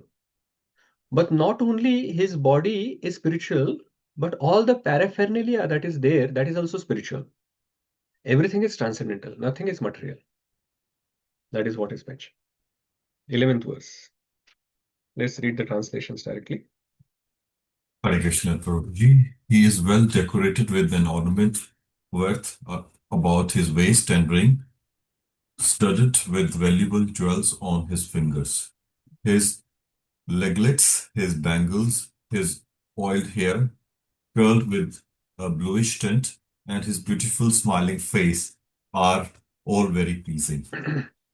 So further description is mentioned, very beautiful, right? So nicely it is mentioned that he is having so many wonderful decorations.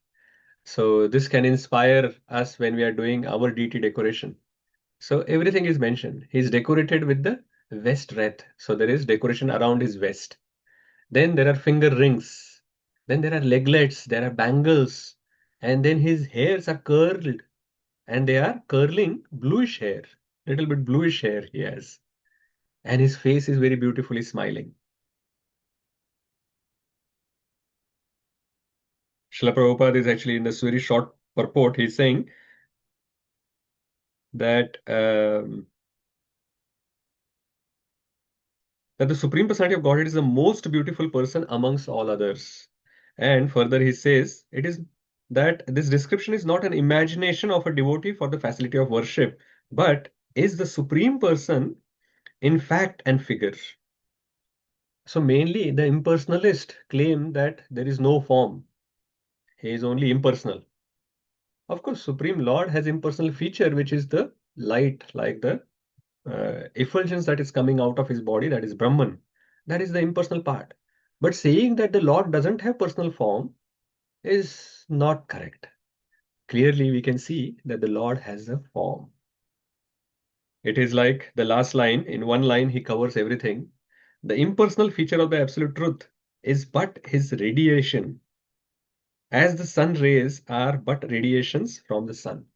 So just like the sun has these radiations which are coming, the sun rays, and that is impersonal. But still, the sun planet is there, that is personal.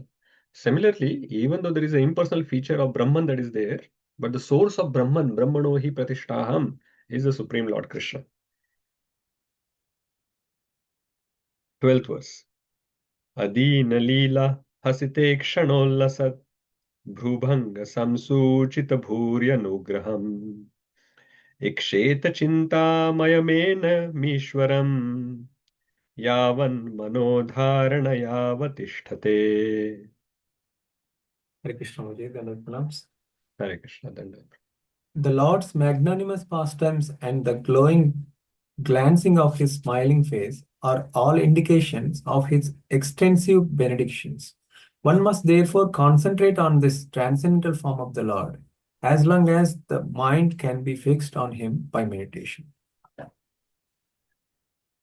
So the Lord's magnanimous pastimes and his smiling glance is indicating his mercy. So his mercy is coming in this multiple ways. All his pastimes he is doing, and he's explaining and he's showing it to us. That is his mercy on us, to attract our minds towards him. And so that we are able to then concentrate on this transcendental form. So that is why he has provided his pastimes as well as his beautiful smiling face. And Srila Prabhupada is explaining that for the impersonalist, they undergo such a hard process than the devotees. And Bhagavad Gita in the 12th chapter, in the 5th verse, we have seen this. Klesho adhiktaras tesham avyakta sakta chetasam. So it is very full of klesha. So meditating on the impersonal feature is very difficult for especially all of us who are embodied. So that is why it is quite hard for us. And Krishna is providing his personal form. Srila Prabhupada, actually, there is a long purport here, is focusing on various different anarthas. And the grossest of the anartha that the human life has is the sex desire. And that sex desire further develops into different attachments. So attachment to buildings, children, friend, relatives, wealth, and eventually then it expands to the political, social, altruistic, and philanthropic engagements. So all of these starts from that sex desire. And this broad expansion that we talked about, that can be summarized under the three headings, which are puja, lābha, and pratiṣṭhā.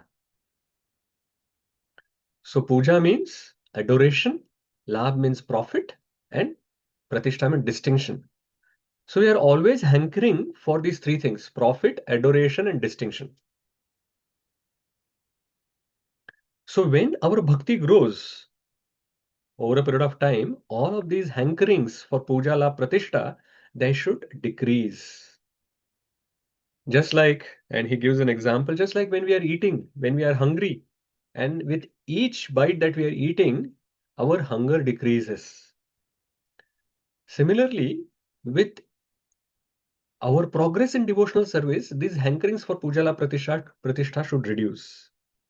And that is one of the ways that we can identify whether we are progressing in bhakti or not. Srila Prabhupada actually also quite interestingly points out in the purport that when Śukadeva Gosvāmī was explaining the minimum necessities of life, he gave alternatives for eating, sleeping, and shelter. So for eating, he said that some fruits will be there from the trees, or you can just quench your thirst from the river water. For sleeping, he said that what is the need for the bed, what is the need for cushion, you can use your hands, you can use the caves, you can use the flat surface. And for shelter, he said that you can stay in a cave. But eating, sleeping, and defending, he has talked about, but not talked about mating at all.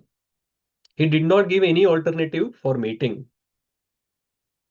Because Srila Prabhupada is saying that the sex desire, the reason why he did not give that alternative is that because the sex desire should be completely removed, especially for those renunciates. You can't become a sannyasi with this desire remaining in you. So the renounce order should not be accepted prematurely. And one should not artificially move the meditation upwards. So here, in this purport and the next, it is talked about that the smiling face of the Lord is compared to the 10th canto of Srimad Bhagavatam. And especially the Rasa Leela part, the Rasa Panchadhyay, which are coming in the 10th canto, they are compared to this, the beautiful smile of the Supreme Lord. But that is why when we are trying to meditate on the Supreme Lord, you don't start from the face. You start from the lotus feet. And the lotus feet are first and second canto of Srimad Bhagavatam. And then we go little up like that to the calves, then to thighs, which are like third, fourth cantos, like that. We continue till the 9th canto. So this first canto to 9th canto gives us the purification by which then we are able to enter into the 10th canto. And that is why we should never just jump directly to the 10th canto, and especially the Rasa Panchadhyay, which are difficult to understand without enough purification. And especially the sex desire, which is mentioned. Without getting rid of that, if we are actually looking at or reading the Rasa Leela of Krishna, we will misunderstand it.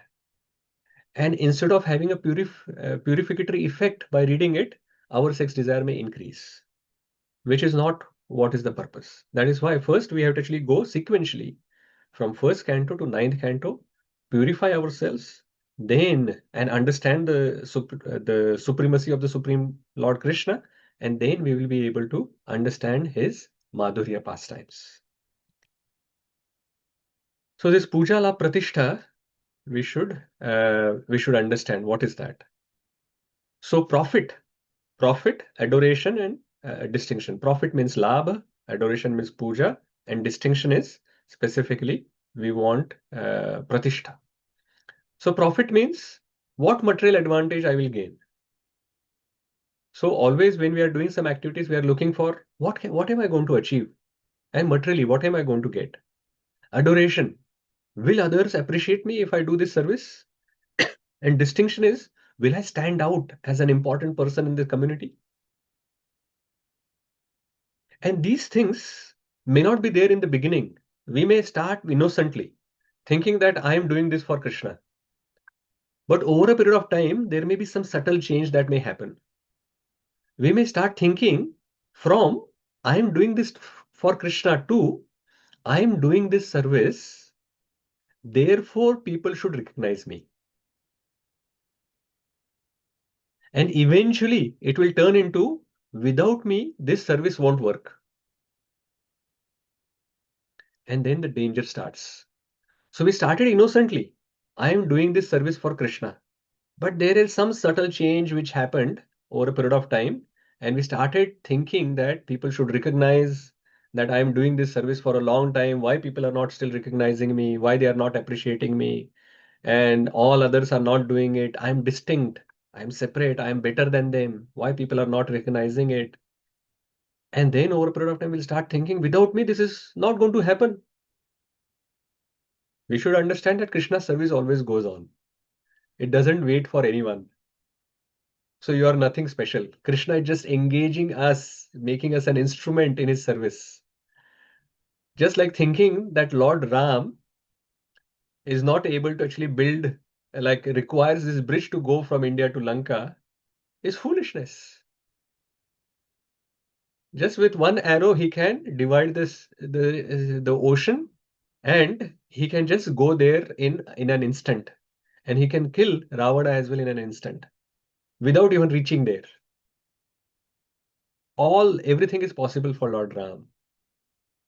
But all of these things, or utilizing all these monkeys in building that bridge, is for engaging them in the devotional service. So we need to understand that what is the main important part there.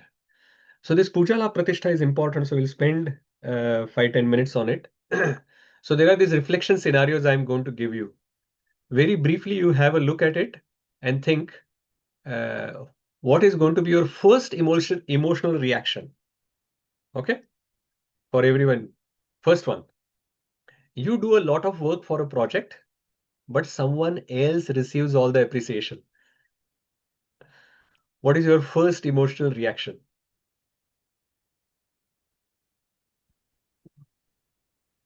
Vishakha Mataji. Hare Krishna Babuji, it was raised for reading, but of course we won't like it. Yes. Unhappy. What would be our initial thing? Disappointment. Disappointment. Arey, maine kiya hai. I have done everything. How come he's getting recognized? She's getting recognized. What happened? Are people blind to my glories? I am doing such wonderful service and people are now appreciating someone else. Isn't it? Okay, second one. Your service is transferred to another devotee. What will happen? Surananda Prabhu. Yeah, first thing I can think, Prabhuji, like, okay, I'm not efficient. Okay. For service, yeah. Sudharma Mataji or Sudharma Prabhu. Very, very unhappy. And why, what am I lacking? Like, Yeah. So, How come? Do you think that person is better than me? How come you give that service to someone else? Yeah, we are very disappointed, right? So third one, you give a class and hardly anyone comments afterwards. What happens? Or another one, like in this one itself, you cook wonderful feast, and it is amazing feast that you cook, but no one appreciates it. Sannyas Prabhu, you had your hand up earlier. Hare Krishna Prabhuji. You don't feel to do it again. Yeah, Yeah. your enthusiasm will just die, right? Sudharma Prabhu or Mataji? Yeah, it is similar. Like you don't feel like it'll be harder than to do again. That's right. These are real scenarios. A junior devotee is given a responsibility that you wanted. Bhagyeshwari Mataji, what will happen? I wanted to answer for the before one, Prabhuji, but that's okay. But this one, yeah. So first we feel bad, like why it has been taken off from my hands. Yeah. Yeah. You feel sad. Anyone else? Take it. Yes, Mahendra Prabhu. A little bit ego will get in. Your microphone is somewhere else, Prabhu. Sorry, Prabhuji. Yeah, a little bit ego. So why the other person? Why not me? And that to junior devotee. Yeah. Yeah. See, look at that. Like I am 5 years more in Krishna consciousness. I know so much more. And they say he has come, Naya Chora hai. A new person has come, and how come he has been given some responsibility? I am the right person for this service, right? So all of these, the emotions that we are expressing, they are coming from puja lābha pratiṣṭhā. So puja, oops, what happened here? Was I sharing the screen before? Oh, I No, forgot. Prabhuji. Oh, see, all the scenarios were on the screen, by the way. But anyway, I think they were simple to understand, so that is okay. I'm becoming forgetful, which is the part of this chapter, right? So I'm forgetting to share the screen in between. Yes, Sannyas Prabhu, you were saying something. You have raised your hand. Hare Krishna Prabhuji, Dhanva Pranam. Prabhuji, until we don't come to the pure platform, we are trying, these levels will not go away, no Prabhu? Yeah, we are Until going to we, talk about that. We are going to talk about puja lābha pratiṣṭhā, how to get rid of it. So first question that we have on puja or adoration is, would I do the same service with the same enthusiasm if nobody knew I had done it? Imagine that no one knows. For example, who, like many of you, were there either on the Friday or Saturday session, right? So all of you knew who gave the lecture. But how many of you knew who washed the pots afterwards? Very few. Very few would have noticed that someone has actually put lot of effort in washing the big pots of that cooking. So would I do the same service with the same enthusiasm if nobody knew that I have done it? I have done that pot washing. So hats off to all the pot washers. Hardly anyone notices them, but week after week, they do that service. But I think the point is here to get out of that puja lābha pratiṣṭhā, what we have to do. So apply this principle to all the things that a devotee generally engaged in. For example, either giving donations or giving like doing some service, some cleaning, cooking, preaching, kirtan, classes, deity service, all of these services. Just always keep thinking that will I be doing this service with the same enthusiasm if nobody noticed it? Will I still continue it? And we have to, like, if the answer is no for us, then we have to actually take effort to come to that stage. For lābha, profit, we can think of, what do I hope to gain from my devotional service apart from Krishna's pleasure? There is always some hidden motives that we may have, some material motives. We generally, in our consciousness, the contaminated state that we are in, we are generally not only thinking about Krishna's pleasure. We are also looking for some our own pleasure. So either we want to increase our influence, we want some emotional satisfaction, we want some material benefits, we want some career connections, we want some appreciation, so many things that we are looking for ourselves as well. And some profit, some lābha we are looking for. So identify that first so that we can then remove it. And the last one about pratiṣṭhā, distinction. How do I feel when someone else receives the position, recognition, or service opportunities that I wanted? So instead of asking you to give a class, someone else is asked to give a class. Someone else is asked to lead a kirtan. Someone else is made a leader. Someone else receives the appreciation. Someone else's idea is accepted when a discussion is happening. How do I feel? Do I feel envious? Or do I feel happy that Krishna's service is happening the best way? Somehow or the other Krishna's service is going on, or somehow or the other Krishna's service will go on better than what I thought I will do it. So one point for each one of them, that how we can improve based on the 3 questions that we asked. So for puja, deliberately perform one important service this month anonymously. Deliberately, take a deliberate effort. Earlier, for which you are looking for attention, appreciation, some adoration. Now deliberately perform that one service anonymously. Don't tell anyone. Because remember, even if you don't tell anyone, there is one person knows about it, which is the Supreme Lord Kṛṣṇa, for whom you are doing this service. And he's the most important one. So if the most important person knows that you have done this service, why we have to worry about telling everyone else who are not that important? Like, devotees are important. I'm not saying that they are not important, but it is not important for them to know this, that you have done this service.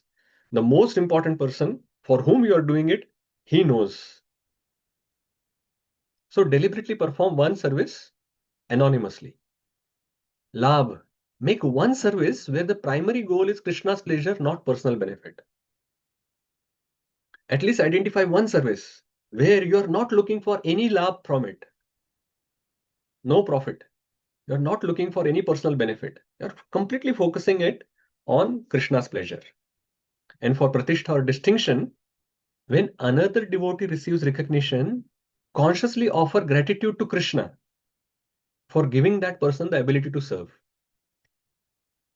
Maybe that person is doing better than us, or somehow or the other people actually identified the quality in that person, even though you may also have that quality. But finally, that person has been identified. So consciously offer gratitude to Kṛṣṇa for giving that person the ability to serve Kṛṣṇa. Because your purpose should not be that I do the service. Our purpose should be Kṛṣṇa's service should go on.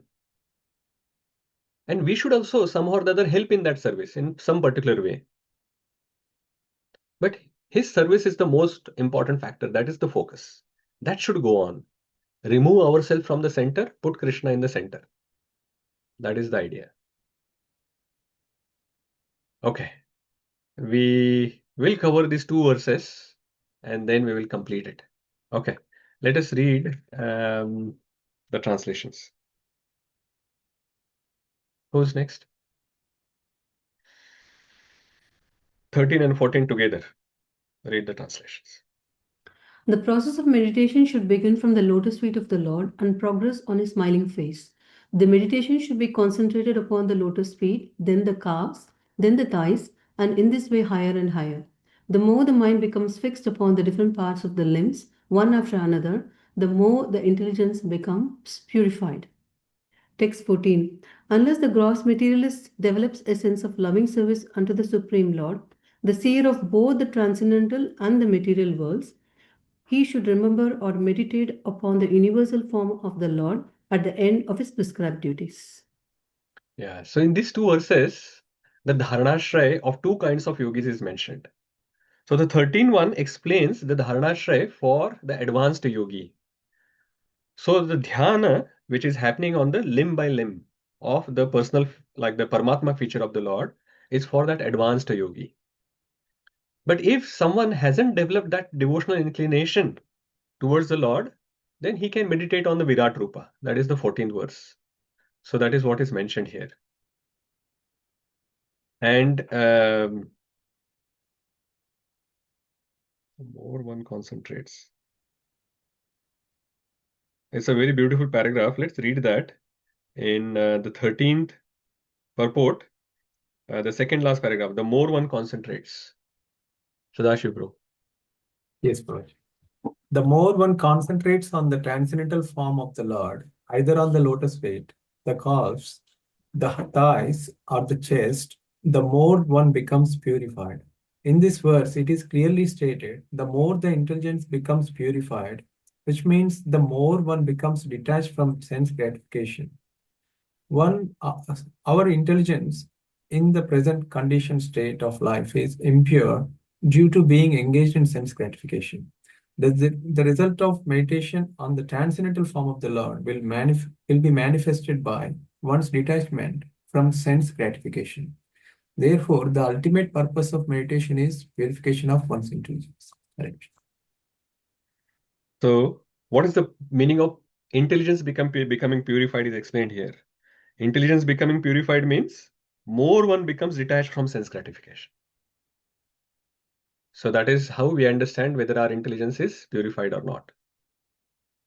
So in these two verses, the dharanashraya is explained, the attached yogi and detached yogi. The 13th one is talking about the detached yogi. His dharanashraya is Paramatma.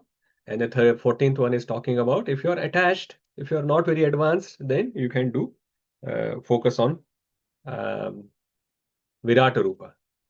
So object of meditation in either through the purports or the translation itself from the verses, we can see various different objects of meditation here. So for a Jnana yogi, the object is Brahman. Dharanashraya is Brahman. That is what they are meditating on. For a neophyte Ashtanga yogi, it is Virata Rupa. For advanced Ashtanga yogi, it is Paramatma. For a Bhakti yogi who is a beginner, then Archa Vigraha is recommended. The deity form on which you focus on the lotus feet, then the calves, then the thighs, like that, the upper limbs, and then to the face. And a Bhakti yogi who is advanced, then the Lord's pastime in Madhurya Rasa, his rasa dance, all of these leelas that the advanced Bhakti yogi can meditate on. So the Dharanashraya is different.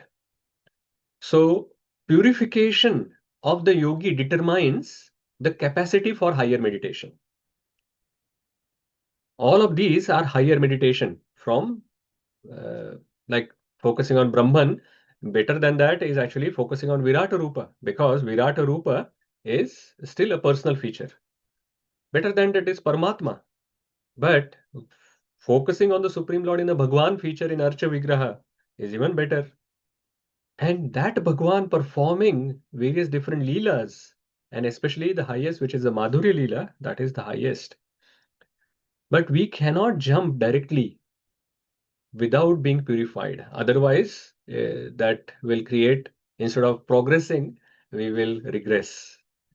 So that is why we have to read Srimad Bhagavatam from Canto 1 and then go to Canto 10 like that before we come to reading this Madhurya Leela of the Supreme Lord. Okay, I think we will pause here. I wanted to cover 15th as well. But anyway, 15th verse comes in the next sequence. So we will pause here and we will cover it in future, in the next session. Any questions, comments, reflections? Yes, Mataji. Sudanma Prabhu or Sudharma Mataji, you have a question or comment? Yeah, question, Prabhuji. Yes. On the 14th, you mentioned it as on the slide, I think, right? It is those who has not developed the devotional inclination, unless they have to continue the prescribed duties. So what could be the prescribed duties for such yogis? Do they No, follow? it says that the description said, like the translation, if you go, Yeah. even the gross materialist develops a sense of loving service unto the Supreme Lord, the seer of both the transcendental and material worlds. He should remember or meditate upon the universal form of the Lord at the end of his prescribed duties. So Ashtanga Yogi, who is actually now moving on from his prescribed duties and onto the meditation of the Lord, but he still remain attached. He still has this residual passion and ignorance, mode of passion and ignorance. Then he will not be able to focus on the Paramatma feature of the Lord. So such person then can focus on the Virat Rupa, because he can still only think about the material conceptions.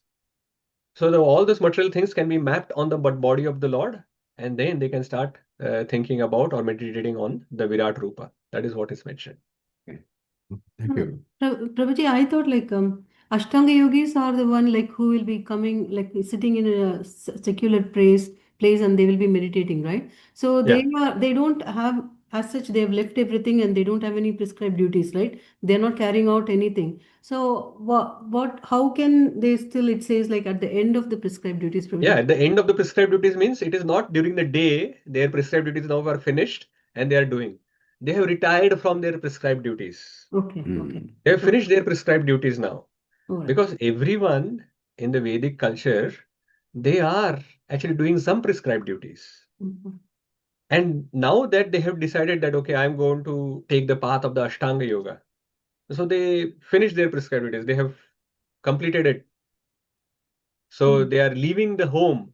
That is actually shows that they have now moved on to from that prescribed duties and they are going into the secluded place. So that is at the end of their prescribed duties. Okay. Okay. And I have one question about the exercise you gave us, Prabhuji. Yes, ma'am. Like you have been doing some service. It's not out of pratiṣṭhā, but maybe you have the skill only that skill, like to do that particular service. So in this case, like if the service is given to someone else, then I know the main aim is the service has to continue for Kṛṣṇa and don't aim for your personal pratiṣṭhā.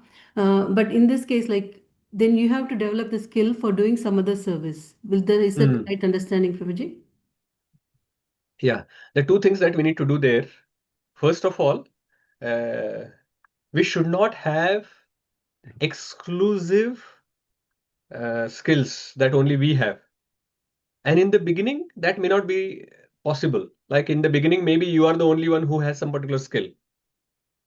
But if after a few years as well, you are the only one who has that skill, that is a problem. That means we are looking for that distinction in pratiṣṭhā. That's why we are not passing on our skills to No, the others so other way, that. Prabhuji. No, There are no, I'm others. coming to that. Okay. I'm Okay. coming to that. Wait. I understood your question. Okay. So we have to actually make sure that we pass on that skill. So the new person should be ready to take up that service, right? So that is the first thing that we have to understand, that we should get other devotees ready to do the service that we are trying to do, not maintaining some exclusive distinction for us. So if you are giving good lectures, make sure that other devotees are trained up and they are ready to give good lectures as well, so that without you as well, that service can go on. If you are doing wonderful cooking, make sure that all those recipes you share with others so that other devotees can also do nice cooking for the service of the Lord. So without you as well, that wonderful service can go on. Now, if you are doing some service and now you have already trained someone and they are given that service now, what should you do? Take some of the service. That's correct. So there is Kṛṣṇa's services are unlimited. you should generate or create some particular service which no one else is doing at this point. There are so many gaps which are there in Krishna consciousness for doing services that you can easily find some service which no one else is doing. Or there are many services which no one else wants to do because they are not glorious or glamour. Like they are all glorious, but they are not mainly glamorous. They are not frontline services. Be happy to do the services which no one else wants to do. And Krishna will be pleased because finally we want to actually please Krishna. I can guarantee you that you will not be having a moment without a service if you are really keen. No matter who takes what service, you will still have a lot of service for yourself.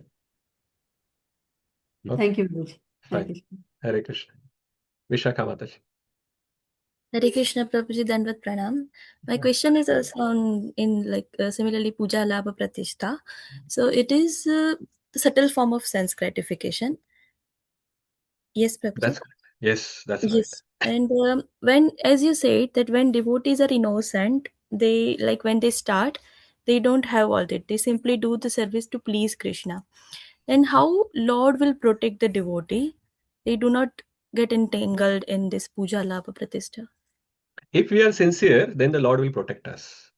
And the Lord's protection will come through our other senior devotees around us who will guide us so that we do not get entangled into puja, lābha, pratiṣṭhā. Or if they see that we are getting digressed from your original purpose, your innocent desire is now getting contaminated with puja, lābha, pratiṣṭhā. If they see that, if we are taking some guidance from some other devotees, they will actually definitely point that out. That Prabhu or Mataji, something is like the desire is now not only Krishna centered. There is you and Krishna wants to be at the center. So that will help us to again purify our desires and focus. And there are different ways that we talked about how we can purify ourselves, those desires, even without the help of others. Is that okay? Thank you, Prabhuji. Yes, Prabhuji. Hare Krishna. Hare Krishna. Surananda Prabhu. Hare Krishna Prabhuji, wonderful class.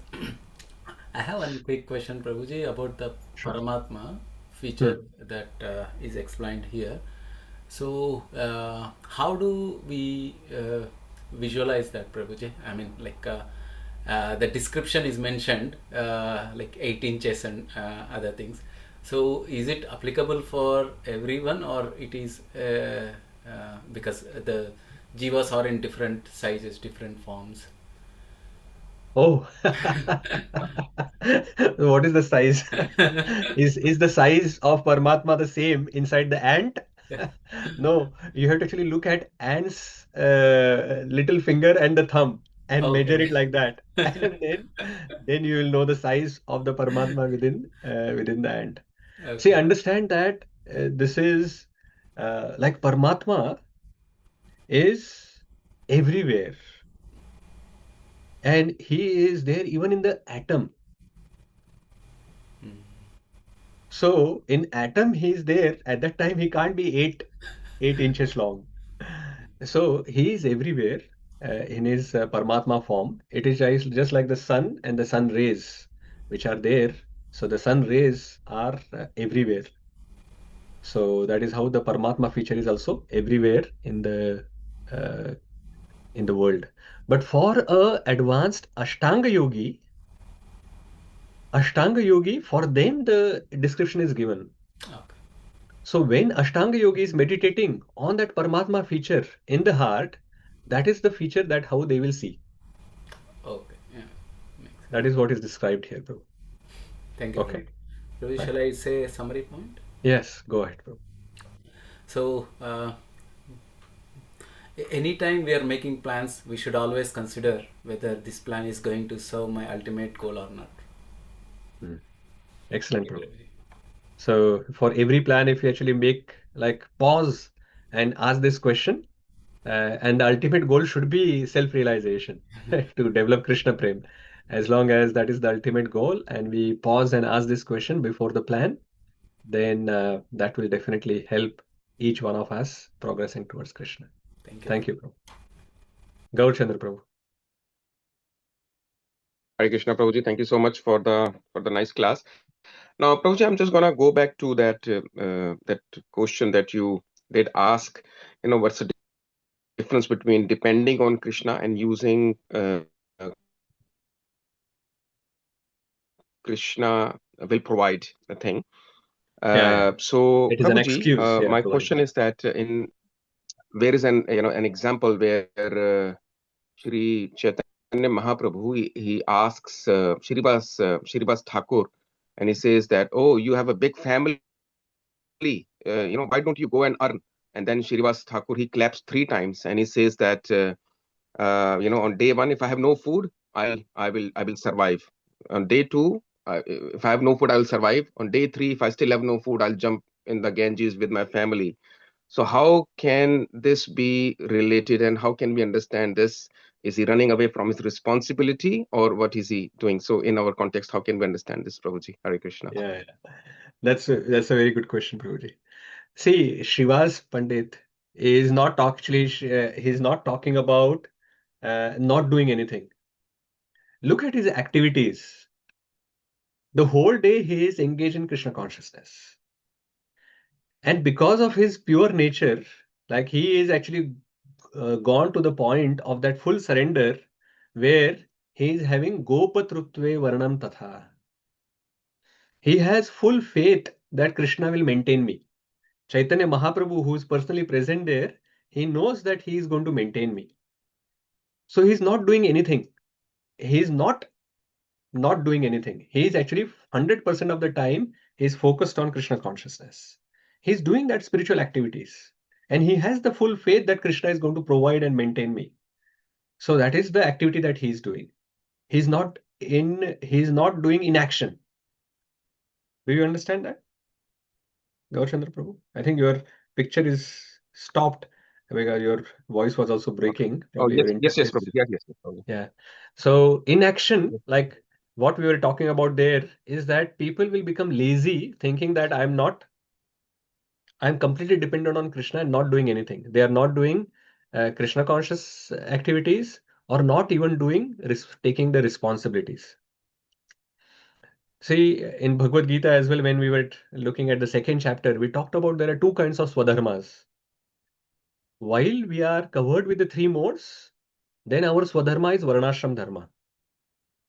But when we are purified of the 3 modes, then our swadharma is sanatan dharma. So because these associates of Chaitanya Mahaprabhu, they are fully purified, they do not have to actually do the swadharma, which is the varnashram dharma, which is the responsibilities towards like all their family and everything. They are doing the sanatan dharma, which is the Jivere Swarupa Krishna Nitya Das. But they are not inactive. They are not sitting idle and being lazy people, not doing anything. They are fully engaged. But they are fully engaged in Krishna's activity, and that is why Krishna looks after them. That point was referring to someone who's not doing 100% Krishna consciousness, but also on the garb of saying that Krishna will protect me, not doing their varnashram responsibilities as well.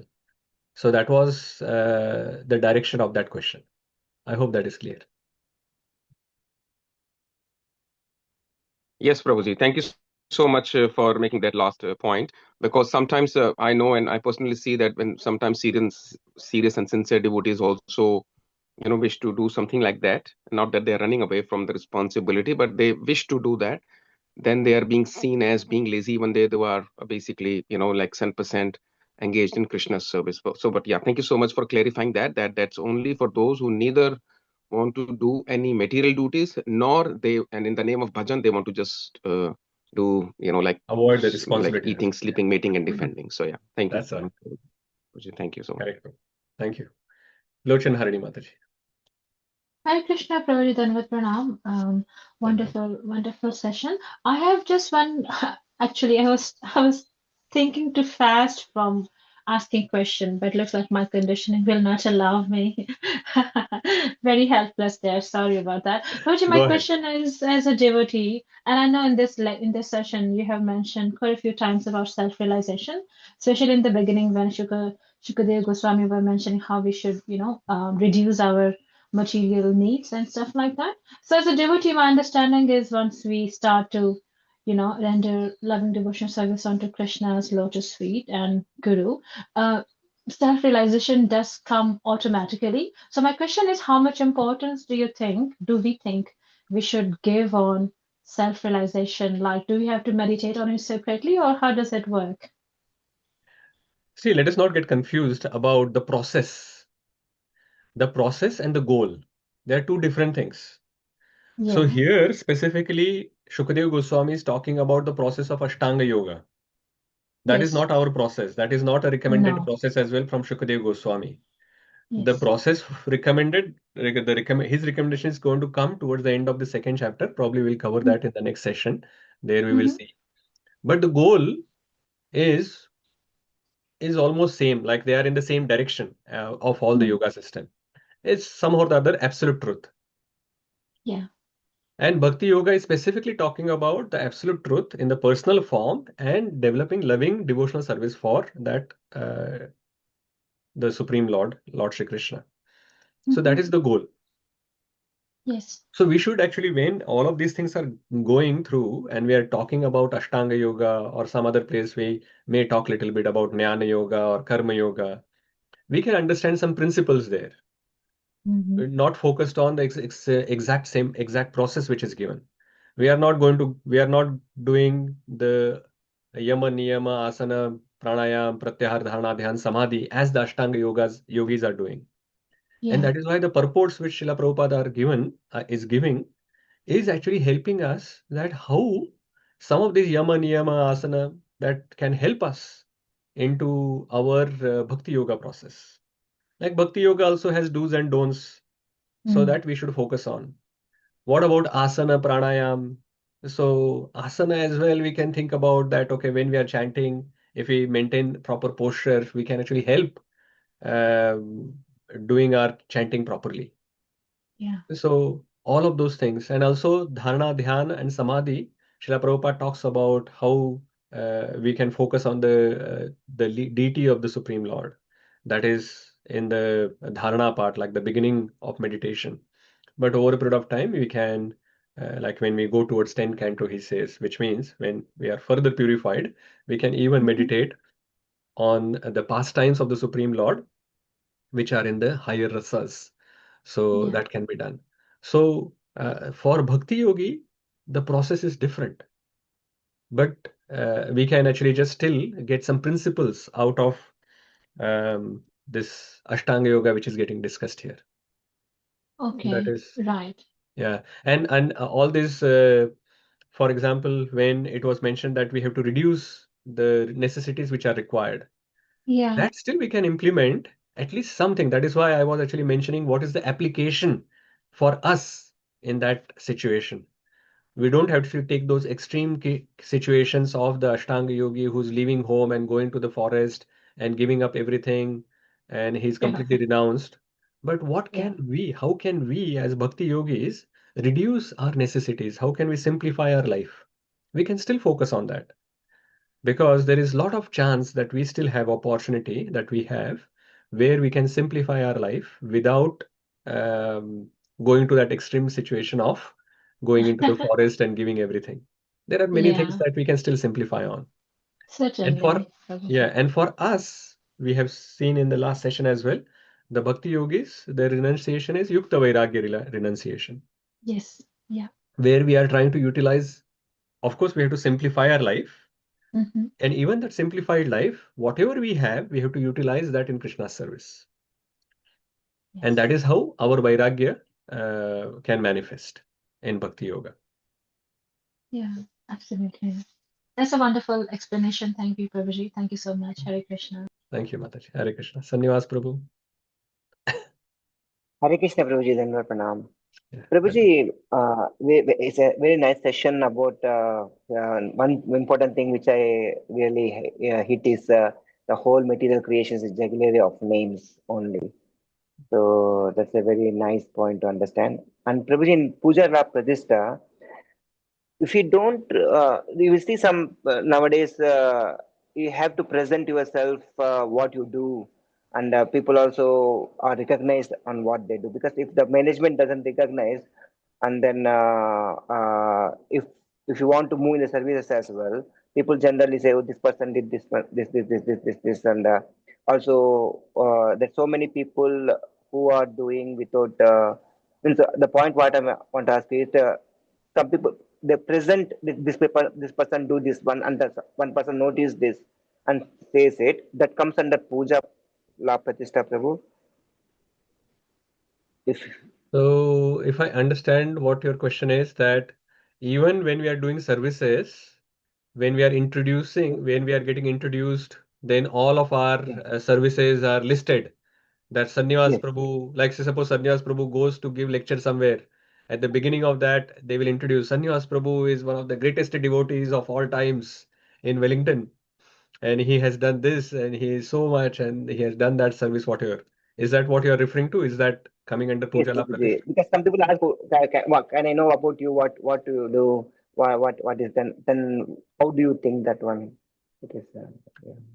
Yeah, so it is natural for the devotees to be introduced properly.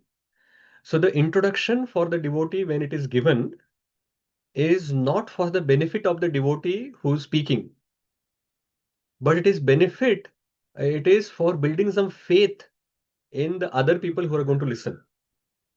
It is just like when you go to a doctor's clinic, he puts his certificates on the frame so that you can see. Especially in India, I have seen that they will put the certificates there to say that this person has done this MD in surgery somewhere in America or somewhere in UK or some wonderful university in India or whatever. So he's not wanting to glorify himself, or he may be, but in general, the logic is that when the patient goes and sees, he thinks that, oh, this person is not an ordinary person. He is actually quite learned. So that faith, the Shraddha, gets built onto that person. So whatever he says after that, he gives the prescription, then we actually can trust that prescription and then implement it. So that is required for preachers as well. If we are introducing someone that I don't know who this is, but today he has come for giving a lecture, please listen to him. How many people are going to actually listen to that person seriously? No one, right? They're thinking, Are you only yourself don't know who this person is and what is his credentials are, and how can we trust him and implement what he's saying? So that is why when they are introduced, they actually tell about all the services that they have done, many years in Krishna consciousness they have spent, they are implementing that in their life, and that is how they have changed their life, and they are trying to help others to change their lives. All of these things are mentioned by the devotees.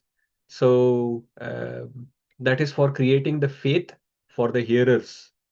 But this person about whom it is being spoken about, they should not take it very seriously.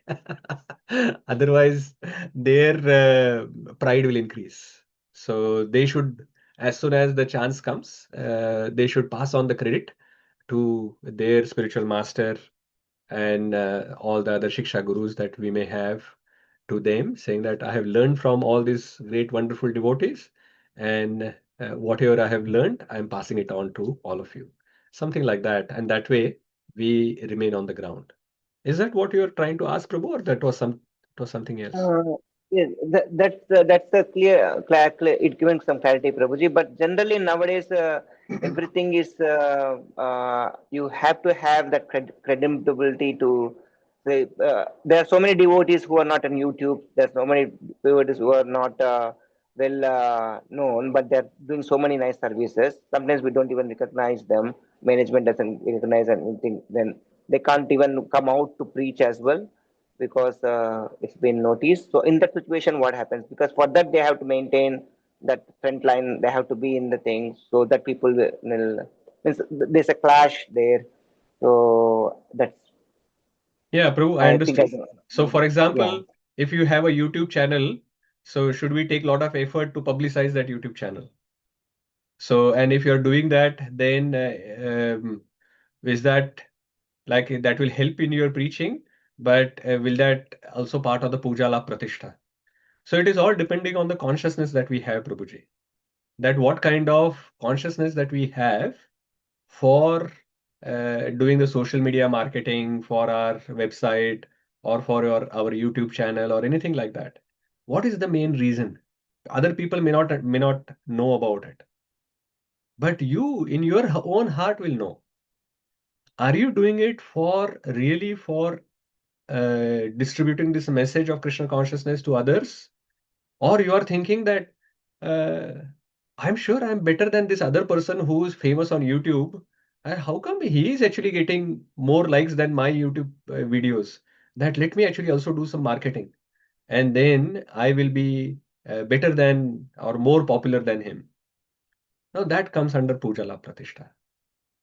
So if you have pure motives uh, and the right consciousness in doing those activities in devotional service, then that is all fine. We should not be too much worried about um, uh, that whether the people recognize or what kind of service that I'm getting. There is definitely a lot of service that is available all around us. So instead of focusing too much about helping someone sitting in Wellington, trying to help someone in India or trying to help someone in America or UK, you should just try to focus on the circle of influence that we have. That there is some personal touch that is required. Krishna consciousness requires this personal connection. Of course, this knowledge can be spread through these different channels and whatever that we are trying to do, but that is a secondary benefit. Personally, I feel that that's a secondary benefit. Mainly, you are doing it for the people around you. Actually, first of all, you are doing all the preaching for yourself. Then, if it helps others, that's a bonus. And it helps someone else very far away from here, that's like a super bonus. But the focus should be how I can preach for myself and the people around us who you have personal connection with, to whom you can help directly. Remember, actually, the quantity in Krishna consciousness is good, but it is not that important. Even if you can create, like, who are we to create? But even if you use these words, even if you are able to help someone to become like one devotee becomes a pure devotee, then your life is successful.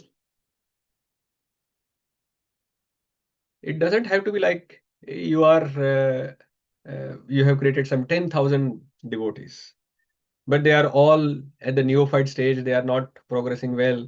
Better to actually focus on one person who has become a pure devotee. So there are different ways that actually different people have different focus in the preaching, and they want to actually reach the mass. So in preaching circle, we have this something called bridge preaching, right? So where we are trying to actually get to mass of the people, uh, so that they become little bit closer to Krishna, which is a segment which the devotees can focus on. But understand what is your segment, where are you focusing on, and what is your strength. So some are able to actually reach so many masses, like masses of people, and they are able to connect to those thousands of people all around the world. That is their strength. If our strength is to actually have that personal relationship with the local devotees and we are able to help them, then we should just focus on that. And even after that, if you are putting some videos on YouTube, if someone else watches that in India, from here, like sitting in Wellington or sitting in India, someone watches in UK or America, that's a bonus. Okay. Is that clear? Thank you, Prabhuji. Very, very well explained, Prabhu. You touched all the points around it, Prabhu. Thank Thank you very much. Hare Krishna. Hare Krishna. Shama Kumari Mataji. Hi, Krishna Prabhuji.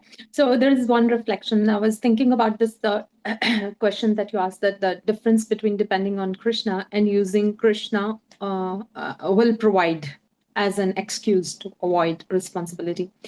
So I was just thinking that in the beginning of Bhagavad Gita, actually Arjuna was thinking Krishna will provide. So I must become a beggar and just go and beg.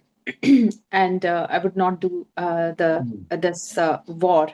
And later when he actually heard Bhagavad Gita, I understood it. And then he got dependent upon Krishna and then he fought. So basically, I was just thinking, Prabhuji, similarly, Krishna has given us all different duties in Grihastha Ashraman. And we should do those duties by detaching ourselves with the result and just thinking that, okay, this Grihastha ashram is sometimes there is a conception that Grihastha ashram is different. We are just entangled in Grihastha ashram and we are not able to kind of like do whatever we want to do. But actually, what Srila Prabhupada ji has told us and what we learned from Bhagavad Gita is that actually this Grihastha ashram is our battlefield, and if we perform our duties nicely in this Grihastha ashram, then definitely we are pleasing Krishna and we will get the love of Godhead in the end. So that's what, Prabhuji, I was thinking about. That's a reflection, right? Not a question, huh? No. Yes, Prabhuji. Okay, This is nice reflection. Yeah, good. Yeah, I understood. I think it's a very important point that Bhakti Yes, Yoga Prabhuji. is a unique path in that whether you are in student life, which is brahmachari life, or you are in a grihastha life, vanaprastha life, or renounced sannyasa life. In any of the varna or any of the ashrama that you are in, you are able to take the path of bhakti and achieve perfection.